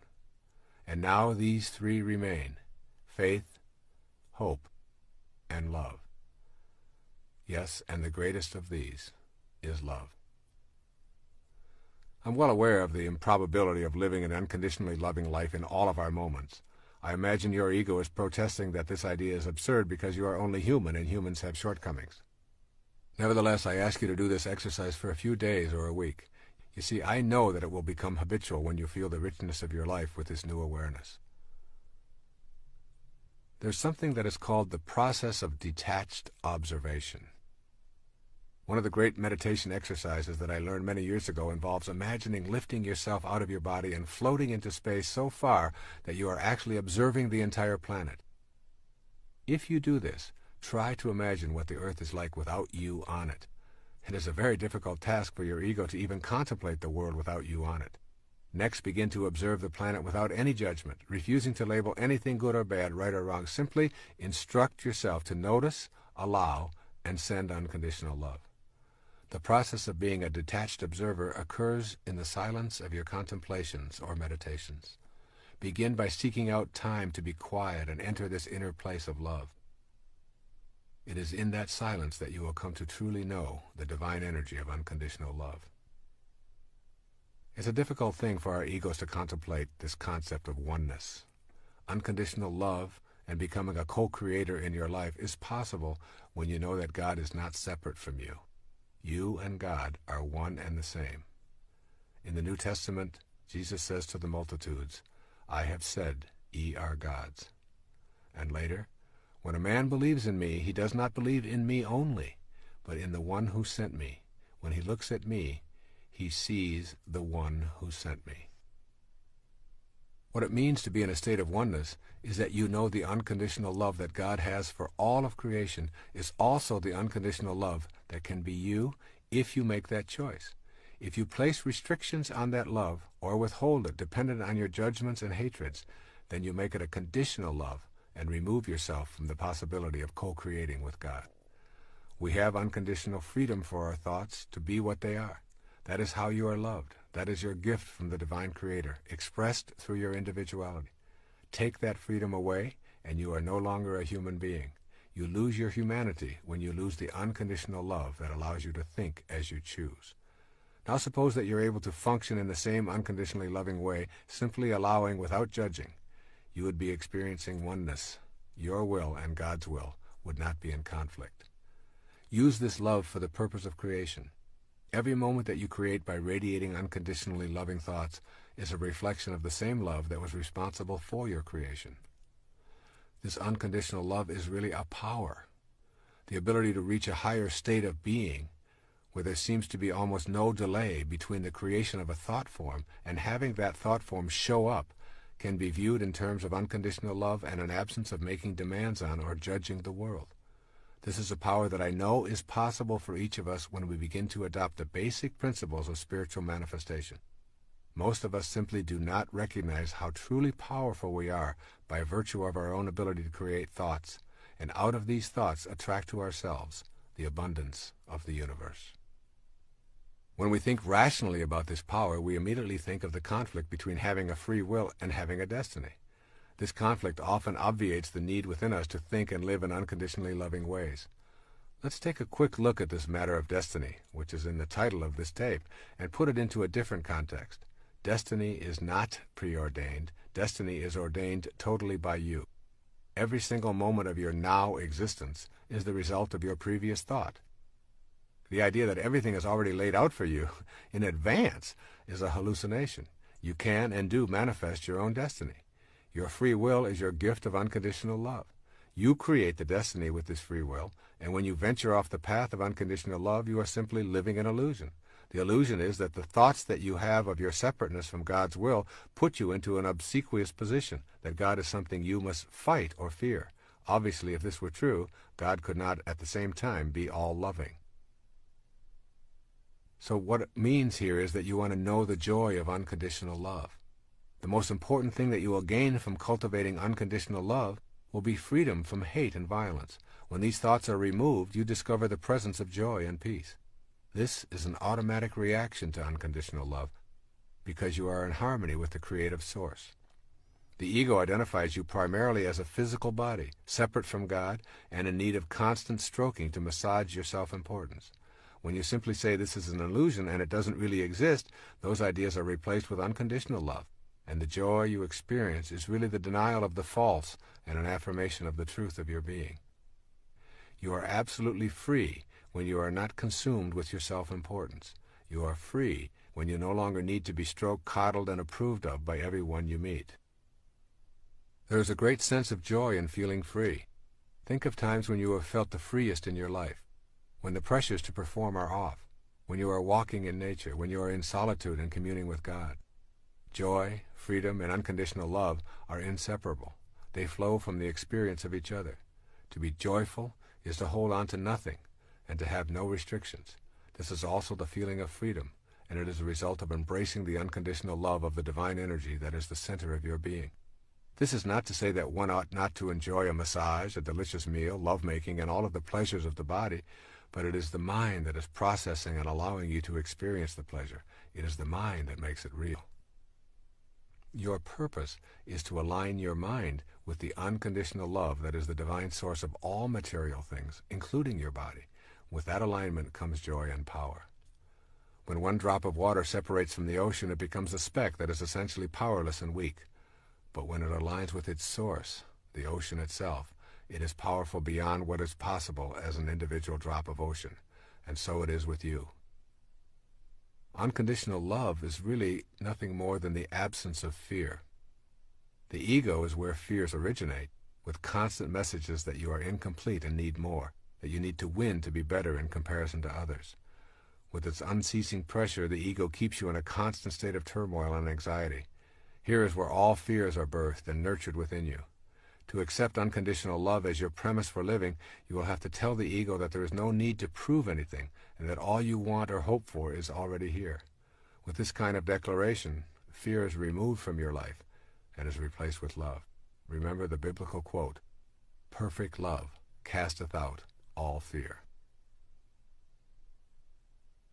This principle of unconditional love as a prerequisite to manifesting your own destiny is a tough one to put into practice full time, yet you could begin this process by working on it one step at a time, beginning right now. Here are a few of the ways of putting unconditional love into practice in your life. Remember to keep uppermost in mind that love transforms. Unconditional love heals the body and the mind. And then also remember that the polarity of love is fear. Fear is a current of energy that literally runs through your body and is produced when you feel cut off from the source of unconditional love. Every time you experience fear, ask yourself, what's going on that I have substituted fear for love in this moment? Also, begin to acquire a private, non-publicized, and regular habit of meditating. With every breath you take, feel yourself taking in unconditional love. With every exhalation, expel thoughts of fear. Then pick one day to practice this exercise with a partner of your choice. Make a decision to think, act, and radiate nothing but unconditional love for the entire 24-hour period, including your dreams. If this works for you for one day, see if you can extend it for another day or two. Also, try making a decision to turn over your most difficult challenges in the area of unconditional love to God. Simply turn them over with a request such as, I have been unable to bring love into my life in these areas, and I am asking for your divine guidance in accomplishing this. Also, in your silent moments of prayer, do not be afraid to ask for help. And then know the connection between manifesting your heart's desire and unconditional love. Without your connection to this love, you lose your connection to the creative process. Unconditional love is in all things you wish to attract as well as in you. Keep it honestly, and you keep your ability to know that you are a God. Lose it, and you lose your godliness. It is that simple. And finally, make your word law. If you say it, live up to it lovingly. This gives you a sense of inner balance. The universe runs on balance, and the energy that keeps it in balance is love. By declaring yourself a person who keeps his word, you align yourself with the loving essence of the world. This concludes the sixth principle for manifesting. Unconditional love is the cornerstone of your mental picturing. You refuse to allow any contrary ego-driven thought to enter the inner kingdom of love. If you activate this principle, you will have revealed a truth that eludes most people. It is with unconditional love that you find your true connection to the divine energy that is in all things. Our seventh principle of spiritual manifestation is simply meditating to the sound of creation. This seventh principle of manifesting will challenge your conditioning probably more than any of the other 8 principles. However, while it contradicts your beliefs about how you fit into the universe, it also expands your ability to create and attract the objects of your heart's desire. Others who have done this meditation on a regular basis have experienced dramatic shifts in their lives and have been able to manifest what they previously believed to be impossible. As you begin opening yourself to this soul-nourishing practice of chanting to the sounds of creation, spend some time carefully studying the other 8 principles. When you begin to practice the 2 daily manifesting meditations, you need to trust in your highest self and meditate with unconditional love. Reviewing the other 8 principles will help to make trust and love available. Meditating with sound can work dramatically in your personal life and can also facilitate a new awareness of our collective abilities to manifest a world free of the demands and petty issues of the ego. I feel blessed to have a spiritual teacher, Sri Guruji, make these meditations available to me to teach to others. Sounds have the power to generate your ability to attract to yourself that which you desire. 3 key words describing the principle are the title of the following section. Listen carefully to these 3 words. Sounds have power. Sounds are a powerful energy. Every sound is a vibration made of waves oscillating at a particular frequency. The frequency range of the human ear is approximately 16 to roughly 40,000 vibrations per second. Sound is the intermediary between abstract ideas and concrete form in the material world. Sounds literally mold the abstract world of thought and spirit into shapes. In ancient ceremonial rites, words, sounds, and shapes combine to achieve certain ends. Each letter in a word signifies a sound and records the expression of a particular sound. Differing sounds were recorded for their own purposes. Sounds have an impact on us in a myriad of ways. The discordant and harassing sounds of machines, thudding, screaming, grating noises, bombard our consciousness and make it difficult to be serene and peaceful. Discordant sounds can cause internal illness or disease. But sound also has healing properties when it is harmonious and soothing. Healing takes place to the accompaniment of soothing harmonies and nature's music interspersed with spiritually nourishing silence. In addition to healing, sound is used in the creation process, which is the central concern of this 7th principle of spiritual manifestation. When we use the sounds of nature that are most consistent with the act of creation, we begin to attract the material form that we desire. Learning how to use sound is a way of harnessing its power for manifesting thought into the world of form. Manifesting is knowing how to make contact with that spiritual vibrational frequency while we are living inside a body in a materialized world. Pay attention to words and sounds because they can attract positive or negative influences into your life. Harmonious sounds are the ones that most contribute to a balanced and creative life. But before going into the actual use of meditation sounds, it is necessary to learn how to prepare yourself to use sounds in your daily meditation. You need to gain access to a method that will take you beyond the mind to a state of consciousness that transcends your thoughts. This higher state of consciousness beyond the mind is called Siddhi awareness. S-I-D-D-H-I. Siddhi awareness. Siddhi awareness, or Siddhi consciousness, is a perfect state of awareness in which there is a complete absence of doubt and no delay between the origination of a thought and its materialization into the world of form. It is an unlimited state of being in which creation occurs instantly without any time lag from thought to form. When we contemplate this state of grace, our minds challenge the idea and provide us with many reasons as to why it is impossible. Siddhi consciousness, however, has absolutely nothing to do with the mind. Let that sink in. Siddhi consciousness is beyond the mind. This state of graceful being has nothing to do with the mind, whose nature is a constant inner monologue. The mind frets continually about an unlimited number of desires that can never be adequately fulfilled. You can give your body great pleasures with booze and sex, give it fancy automobiles and delectable gourmet meals, body massages, and every other imaginable delight. The next morning, When it recovers, your mind has a new list of demands taped to your forehead, asking for more and more of what it can never get enough of. This is the nature of the mind, which is ruled by the ego. Your mind, then, is only a barrier to experiencing siddhi consciousness, wherein you are in a state of bliss and complete acceptance, and your desires are the same as your experience of life. Your mind blocks the vision of your highest awareness. Your highest self has its own language.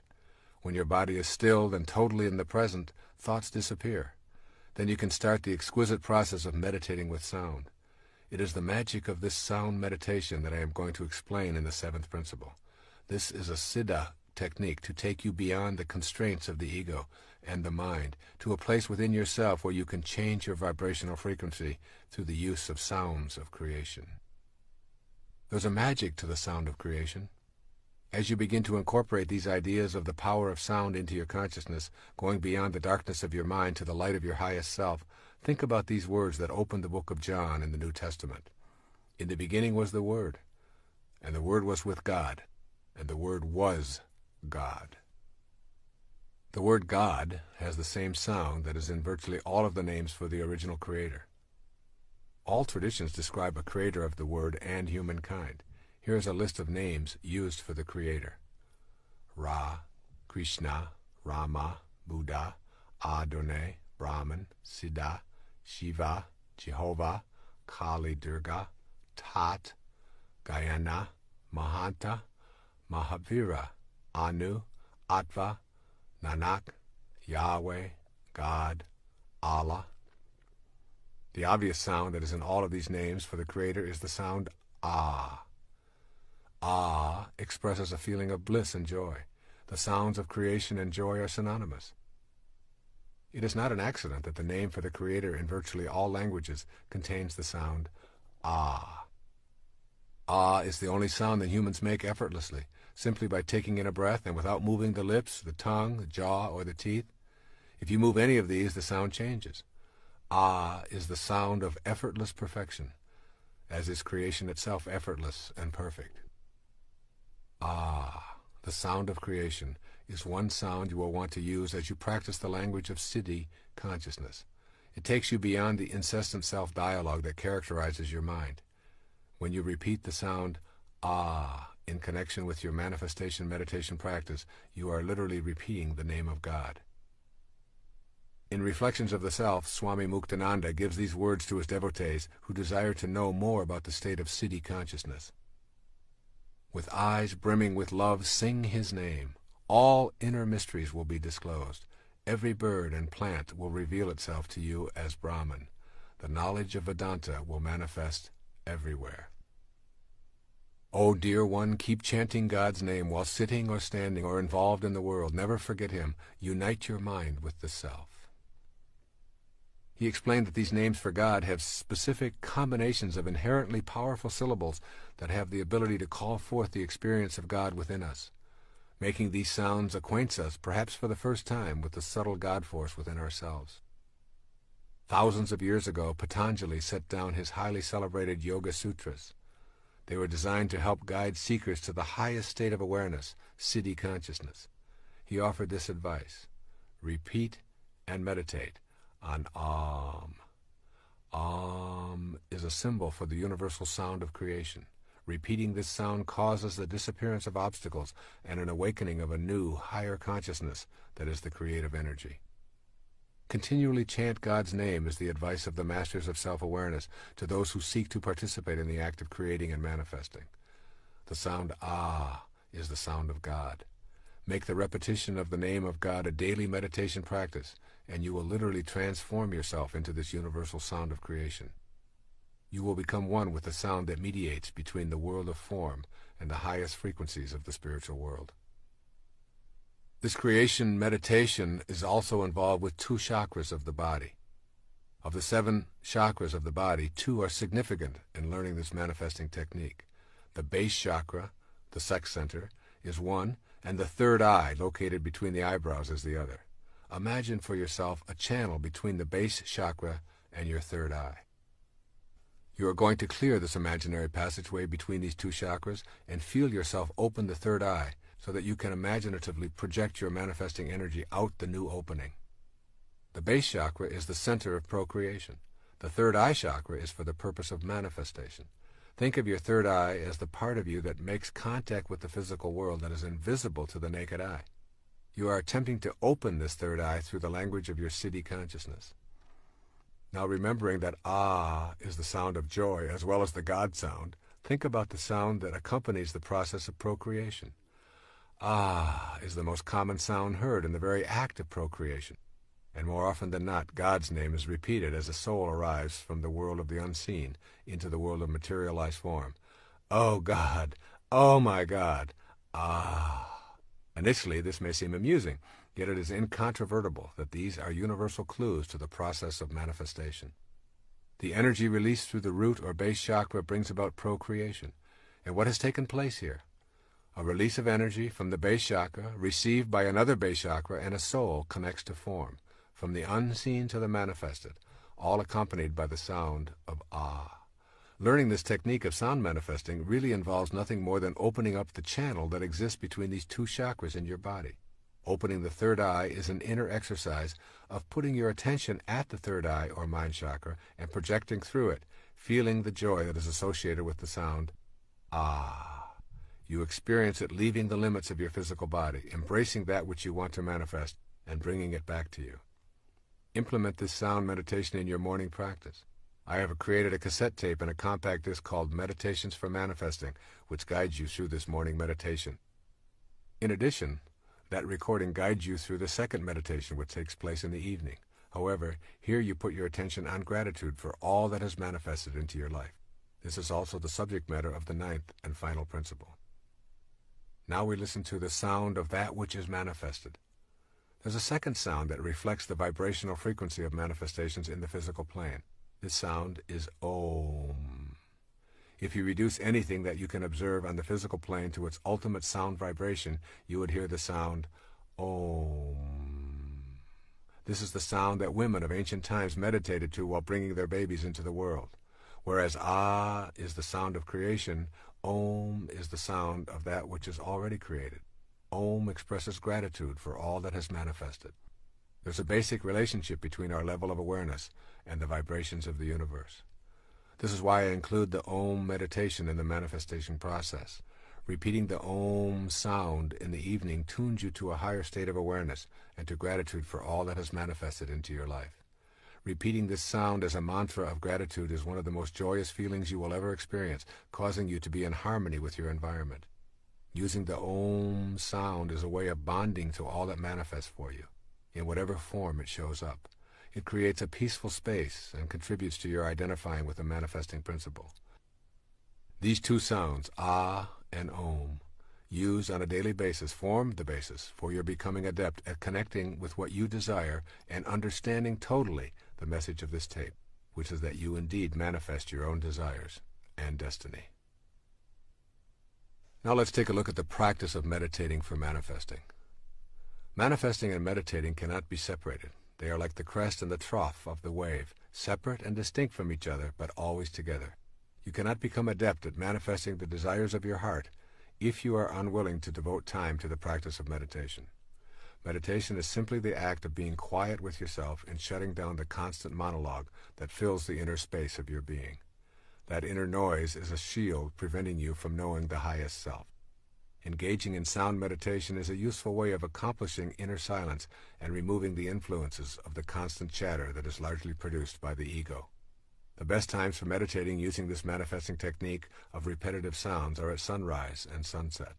If you are unaccustomed to arising at or before sunrise, make an effort to establish this discipline for a trial period of 90 days.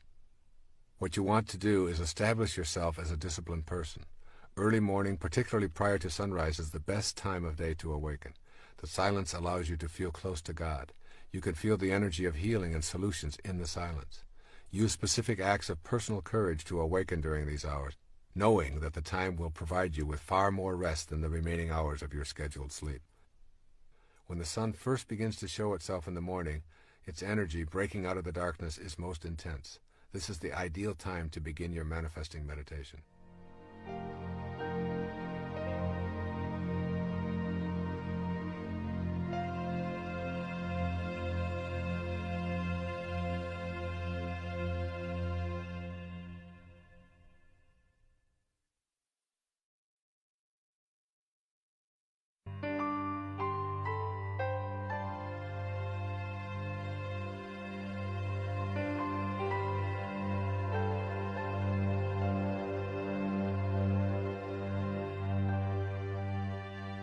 Find a comfortable place to sit. What makes you feel most relaxed and at peace is the perfect posture. If at all possible, it is advisable to do this outdoors. Gently place your forefinger and thumb together on each hand. Close your eyes and allow yourself approximately 20 minutes for this morning practice.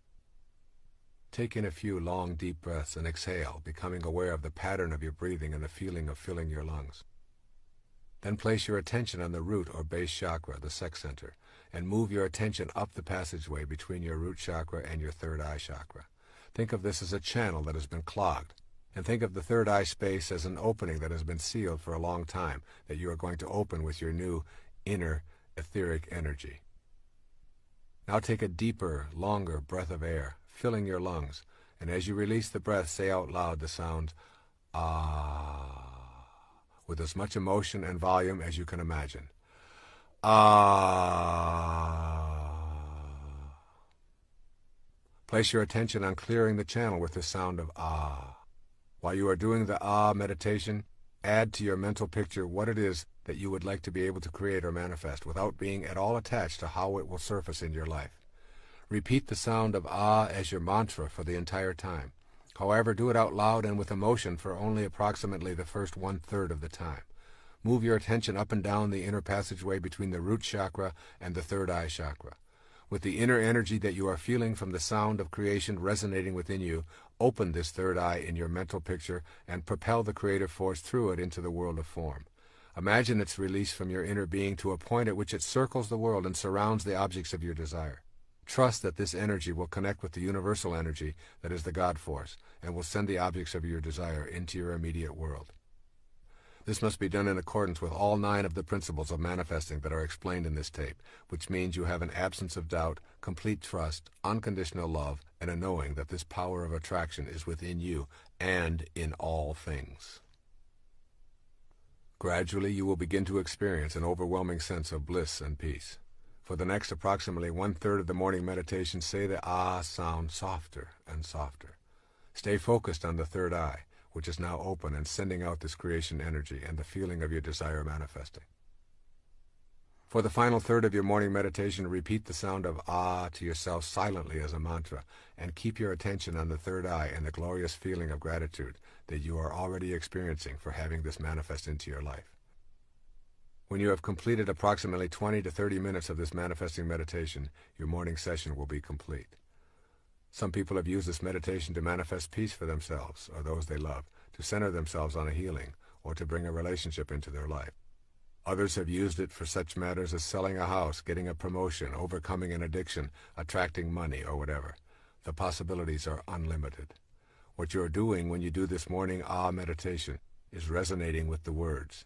In the beginning was the Word, and the Word was God. The act of manifesting is the beginning of something being created in your life. The evening meditation is best practiced at sunset if possible. Once again, as the sun sinks below the horizon, there is a corona-like expression of energy that is greatest just as the sun leaves the horizon and for a few moments immediately after. Now you practice the sound of Om, which is the meditation of gratitude.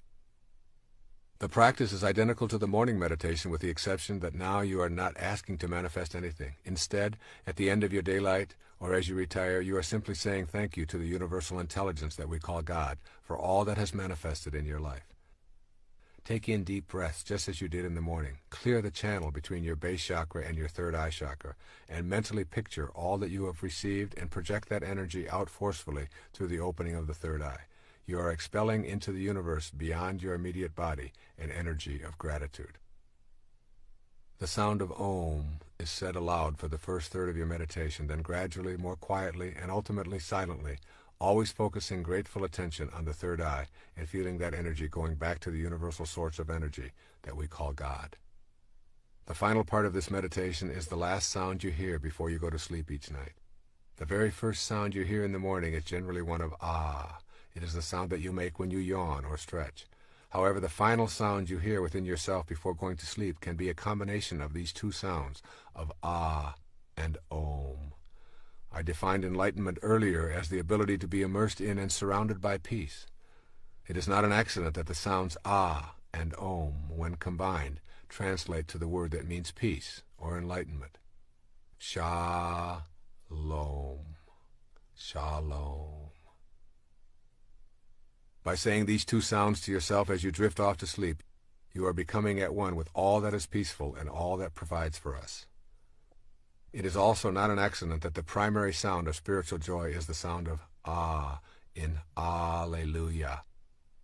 And it is also a sound in the last word of every prayer, Amen.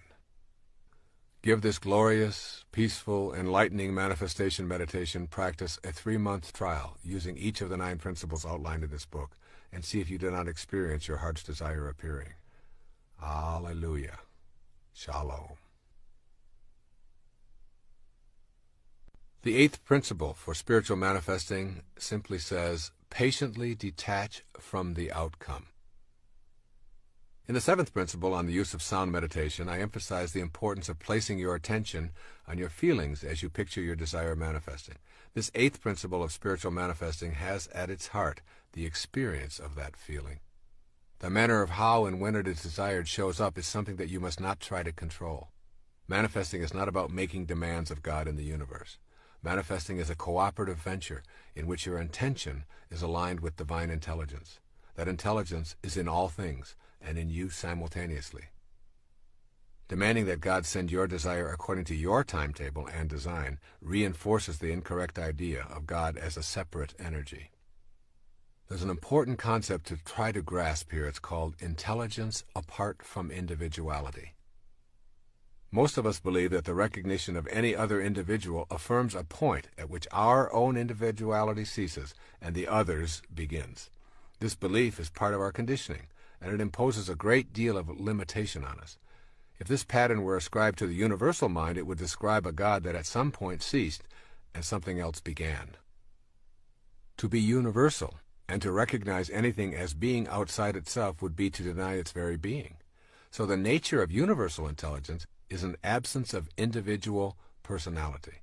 You are in an impersonal and intensely intelligent ocean of life that is all around, under, and in everything, including you. Though you have been conditioned to believe that you are an individual, you are actually a part of the grand universal nature that is infinite in its possibilities. This undifferentiated intelligence responds to you when you recognize it. Ask yourself what the relationship of this universal mind is to you. It cannot have favorites if it is the root and support for everything and everyone. Lacking individuality, it cannot be in conflict with your desires. Being universal, it cannot be simply shut off from you. All these statements characterize this all-producing mind as responsive to you when you understand your relationship to it. Your task is to bring the universal energy within your grasp by raising yourself to the level of that which is universal, rather than bring the universal down to a level of misperceived individuality that is separate from the universal. You need only to recognize it to attract it to yourself, rather than ask it to recognize you and bring you to it. Having learned a different set of principles, all of this may sound a bit confusing, yet it is crucially important for you to know this before moving along on the path of manifesting. There's a power of infinite patience. This provocative line is from A Course in Miracles. Those who are certain of the outcome can afford to wait, and without anxiety. The notions of certainty and patience go together. When you trust and know that you are connected to that universal all-providing intelligence, then you simply place no time constraints on your manifestation. Your knowing and your infinite patience put you at ease. Your inner sense is that what you want to manifest is already here, and your inner attention is on the feeling of well-being that you are already blessed with what you seek. The inner bliss is a function of the power of your infinite patience.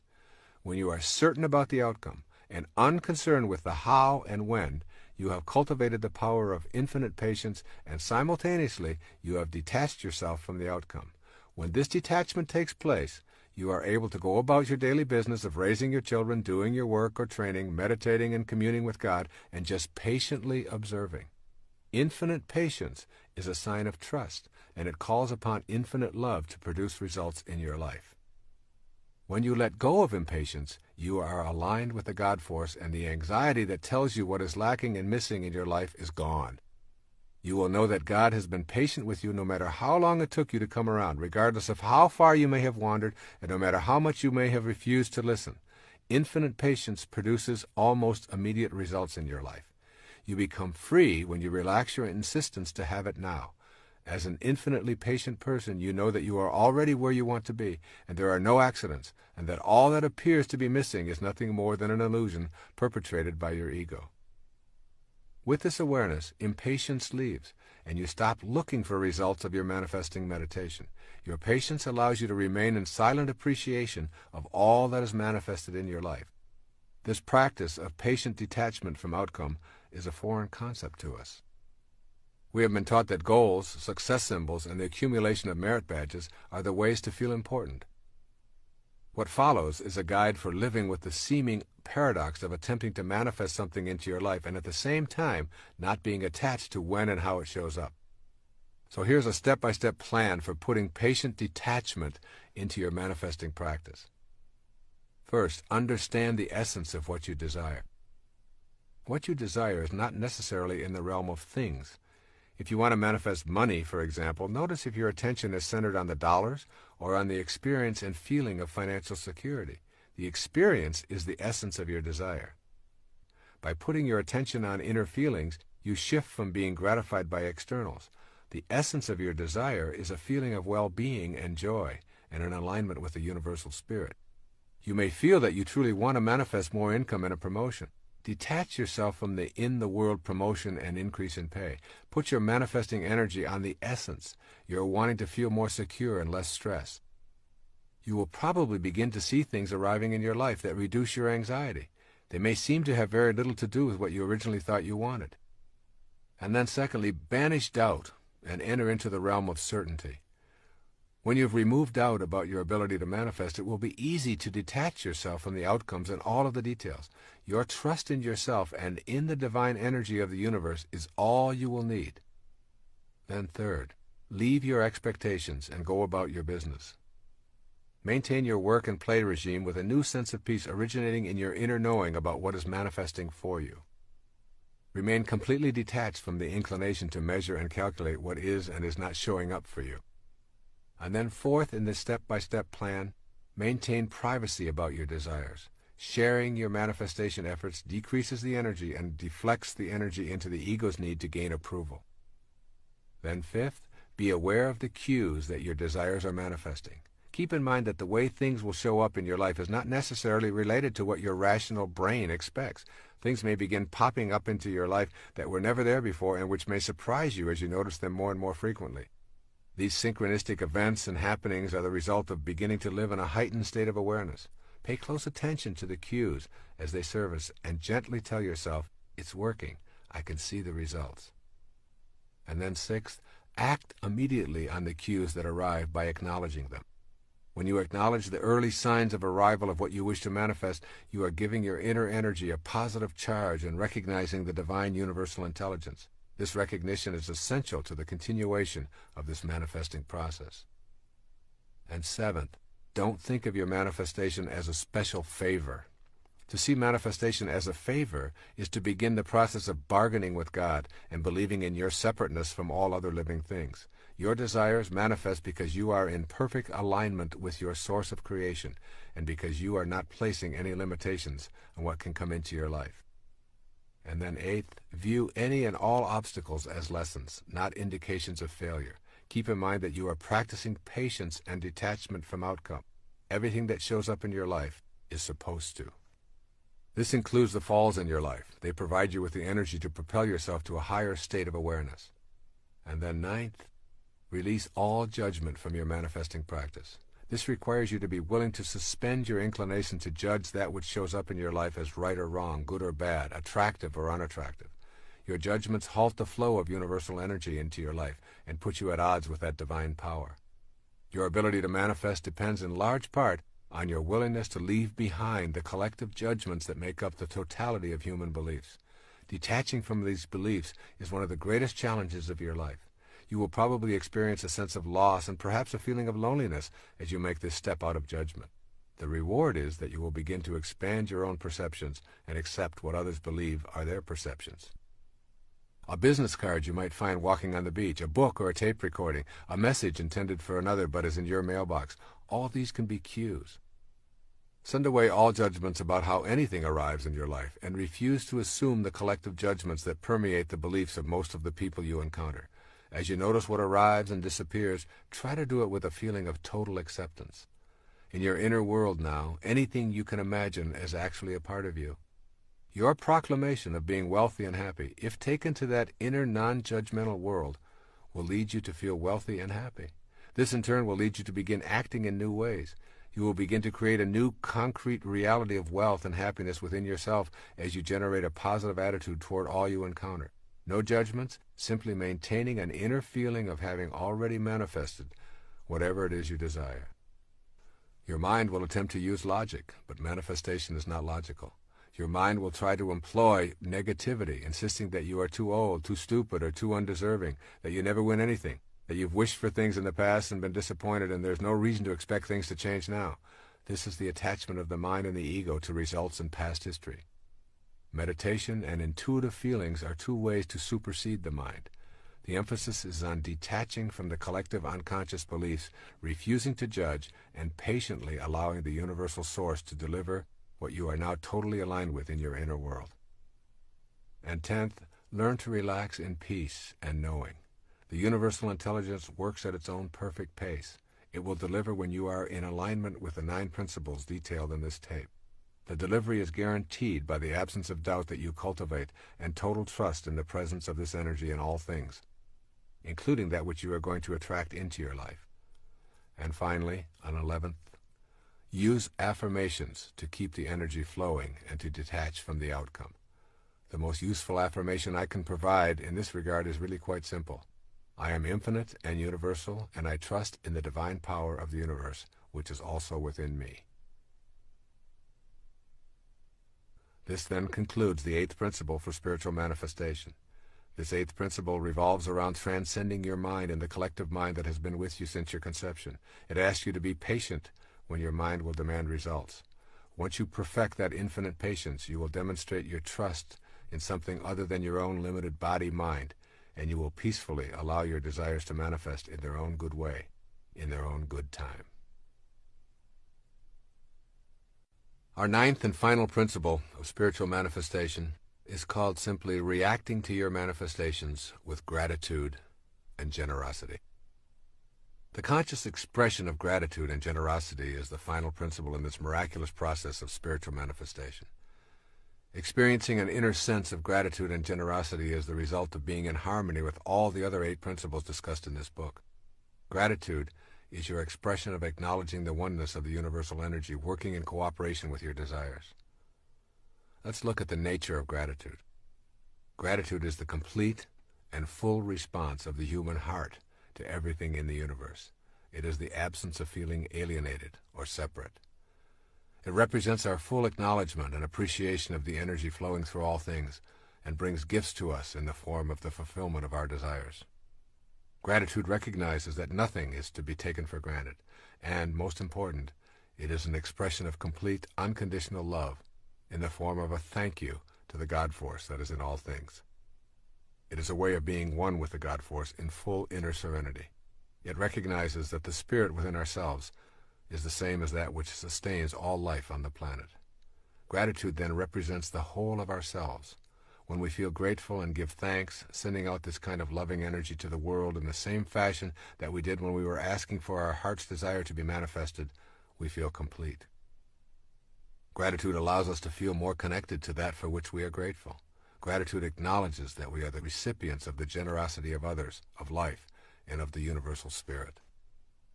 Gratitude contributes a loving response to the whole of creation and to your relationships with creation. That relationship illustrates for us how interconnected and interdependent everything is, including the manifestations in our lives. When we understand the nature of gratitude, we can more clearly identify those things within ourselves that are obstacles to practicing gratitude. Gratitude is an inner process. It is an attitude of thankfulness, even when things do not appear as we would prefer. Rumi once wrote, "Don't grieve for what doesn't come. Some things that don't happen keep disasters from happening."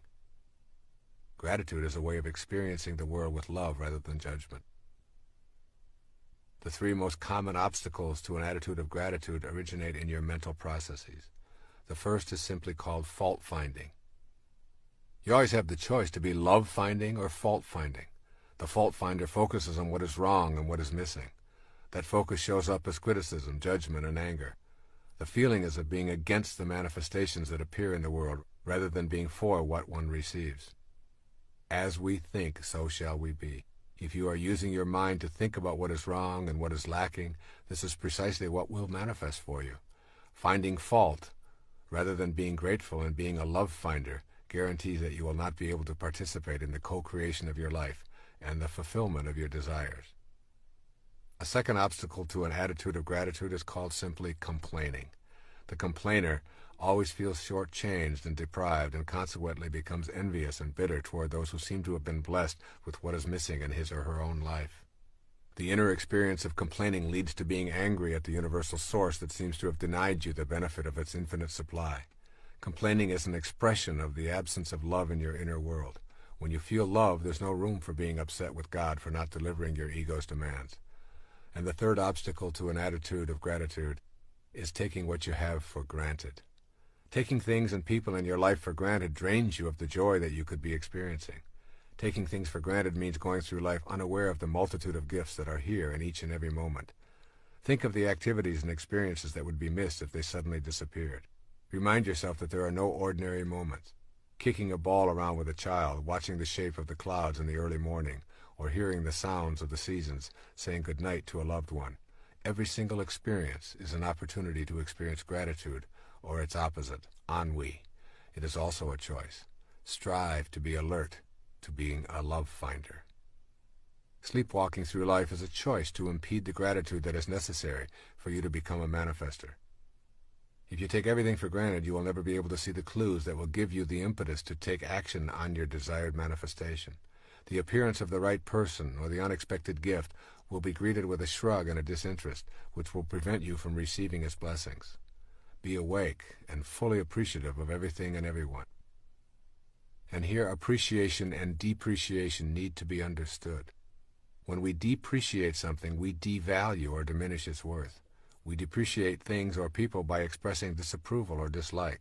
It is impossible to feel grateful for something or someone we do not value.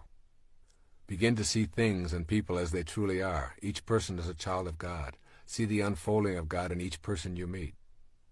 The moment you participate in the depreciation process, you block your ability to experience gratitude, and consequently, you obstruct your ability to manifest prosperity, love, and joy into your life. Essentially, the activity of depreciation means that you are not sensing the beauty of life. Become an appreciator, and therefore a manifester, by seeing the Christ shining back at you in the other person or groups of people. Cultivating an attitude of gratitude is something we all want to work on in this manifesting process. Make the shift to being grateful for all that you are and all that you have, and you will facilitate your ability to manifest into your life the essence of all that you desire. Develop an awareness of yourself as a recipient rather than as a victim. Virtually everything you possess in your life is because of the efforts of others. Your furniture, automobile, home, clothes, gardens, yes, even your own body are all in some way gifts from others. Without the efforts of thousands and thousands of people all working in harmony, you would have nothing showing up in your life. Just remind yourself of this fact each day, and gratitude will begin replacing cynicism. Also, practice a silent expression of gratitude when you start to see your desires manifesting from the universal source. Thank you, God. I see you working in my life, and I acknowledge with love my appreciation for all that you bring to me. Also, become a person who is willing to tell those around you how much you appreciate them. Make a concerted effort to say aloud how much you love your family members without making it a phony ritual. The more you are willing to express gratitude, the more you are cultivating an experience of unconditional love, which, as you know, is the secret to manifesting. Be thankful and avoid complaining as much as possible. Catch yourself as you are about to find fault with someone or some condition. Then, instead, find something to say that reflects a willingness to be a love finder. Give yourself a specific period of time to practice avoiding complaining and fault-finding, perhaps 30 days. You will experience the emptying of rancor and complaints from your inner self and the opening to love, appreciation, and gratitude. Begin each and every day with an expression of gratitude and thanksgiving. Every morning when you awake, you have been given the gift of a sunrise and 24 hours to live. Take in a deep breath and be grateful for this exhilarating experience of breathing in life and love. End your day with an expression of love and a repetition of the word for peace, shalom. Be aware of the need to be grateful for the suffering and struggles that are part of the fabric of your life. Sometimes it's easy to simply be angry at your suffering rather than to know that it is the catalyst for your searching and awakening. And also remember, it is the nature of thought to increase. The more your thoughts are centered on what is missing, the more deficient you feel and the more complaints you will utter. Similarly, the more you practice gratitude, the more you are thankful and appreciative of all that life provides, and the more you feed your experience of abundance and love. And now a look at generosity and service, the final steps in manifesting. The natural extension of being grateful is the development of a generous heart.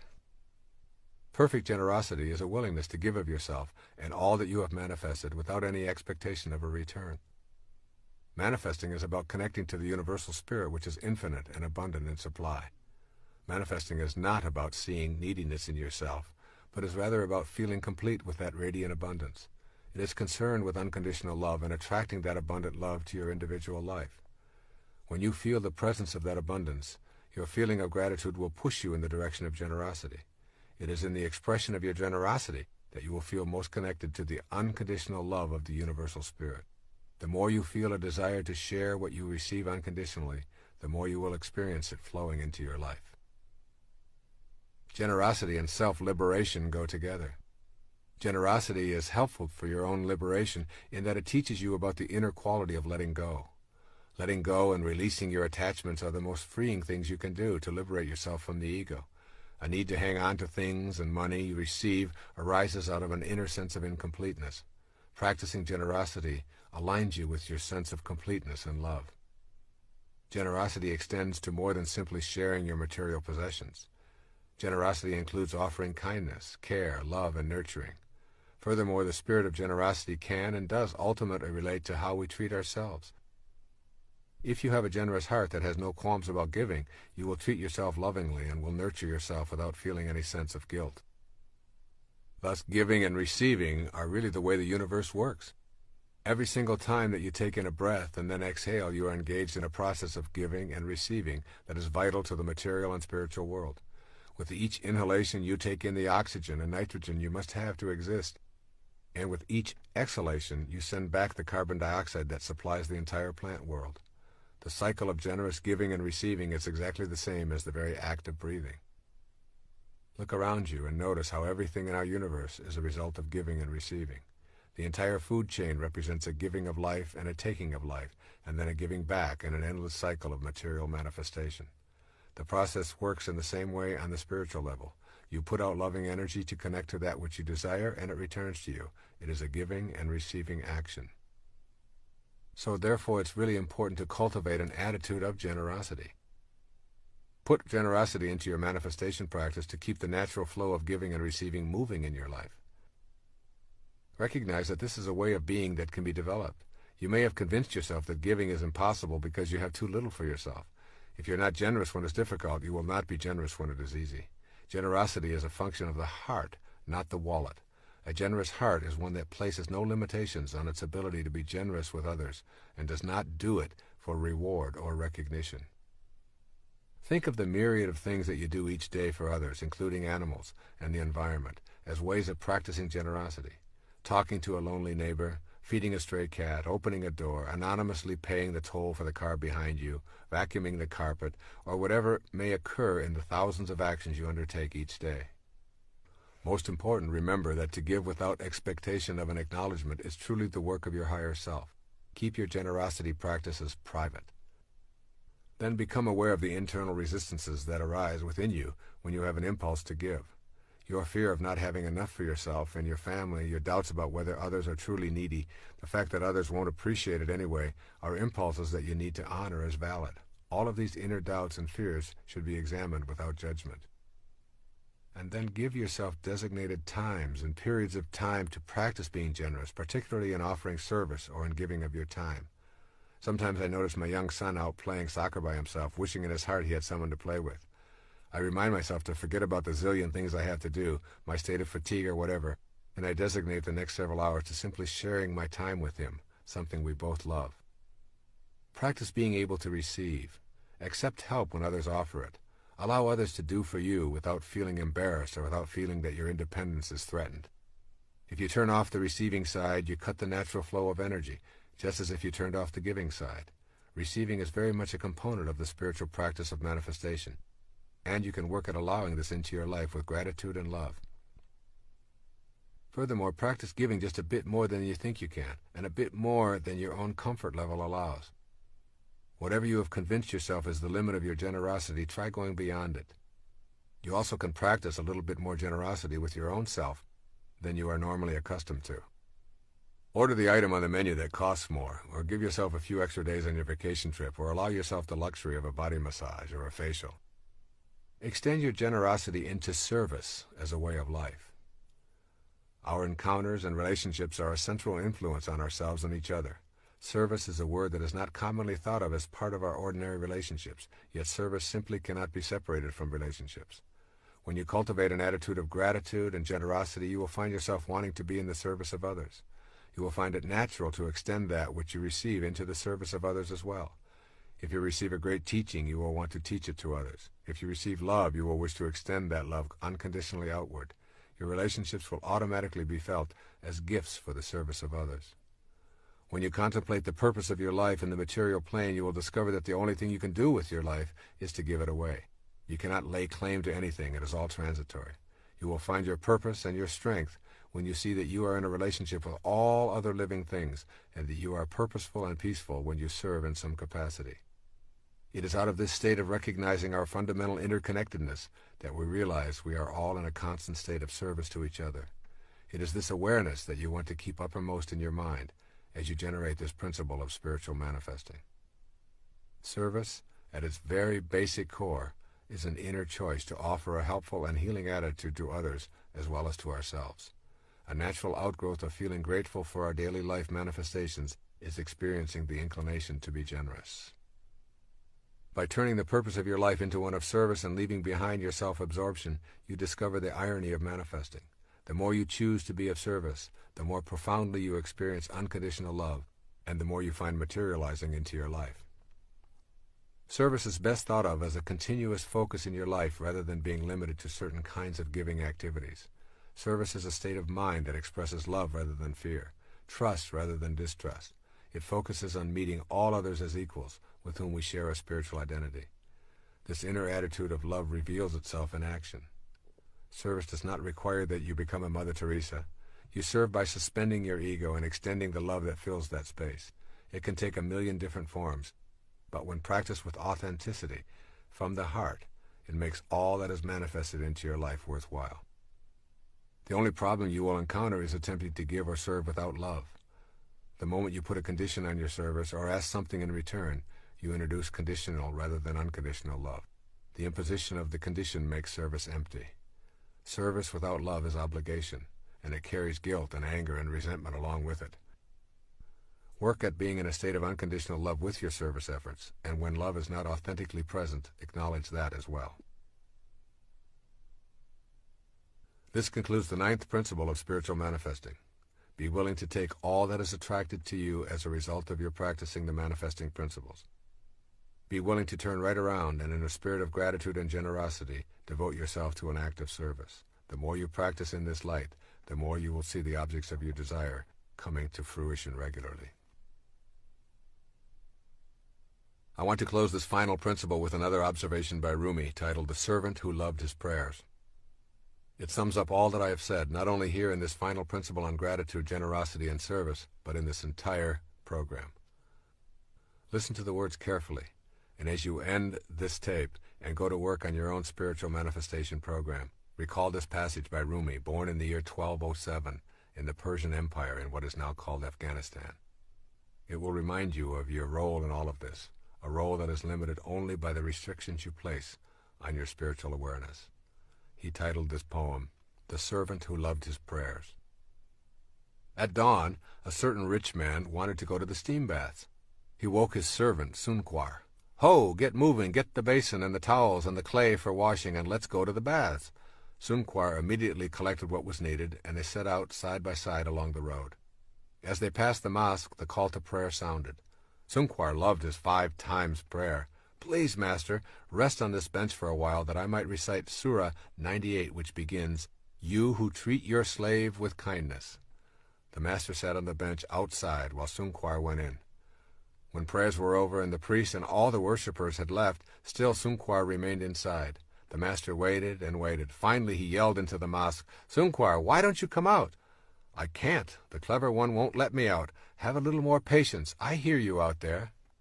7 times the Master waited and then shouted. Sungkwar's reply was always the same. "Not yet. He won't let me come out yet." "But there's no one in there but you. Everyone else has left. Who makes you sit still so long?" "The one who keeps me in here is the one who keeps you out there. The same who will not let you in will not let me out. The ocean will not allow its fish out of itself, nor does it let land animals in where the subtle and delicate fish move. The land creatures lumber along on the ground. No cleverness can change this. There's only one opener for the lock of these matters. Forget your figuring. Forget yourself. Listen to your friend. When you become totally obedient to that one, you'll be free. May you always swim in the ocean of abundance while manifesting your own divine destiny. Listen to your friend. I'd like to provide you with a summary of the 9 principles. I would like you to have all 9 principles in the same place so that you can refer to them often, as well as see how they comprise a step-by-step program for implementing a spiritual manifestation awareness for yourself. Each principle flows to the next, and if you apply them in this sequential manner, I can guarantee that you will begin to view yourself as an absolute miracle, an individual who is connected to the universal all-pervading spirit in such a firm manner that you know you are a co-creator of your own life and all that is attracted into it. The 9 principles. Number 1, becoming aware of your highest self. This awareness helps you to view yourself as more than merely a physical creation, which leads to the 2nd principle. Trusting yourself is trusting the wisdom that created you. This principle establishes you as one and the same with the universal God force, which leads you to the 3rd principle. You are not an organism in an environment. You are an environed organism. This principle establishes that there is no separation between you and anything else outside you in the material world, which leads to the 4th principle, that you can attract to yourself what you desire. This principle establishes your power to attract that which you are already connected to, which leads to the 5th principle, honoring your worthiness to receive. This principle affirms that you are worthy of all that is attracted to your life, which leads to the 6th, connecting to the divine source with unconditional love. This principle creates an awareness of the significance of accepting your manifestations with absolute love, which leads to the 7th principle, meditating to the sound of creation. This principle gives you the tools for vibrating yourself to the very sounds that are in the world of creation. These are the tools for attracting and manifesting, which leads to the 8th principle, to patiently detach from the outcome. This principle emphasizes the need for removing demands and becoming infinitely patient, which leads to the final principle, to react to all of your manifestations with gratitude and generosity. This principle teaches the value of taming the ego and being thankful and in service to others with your manifestations.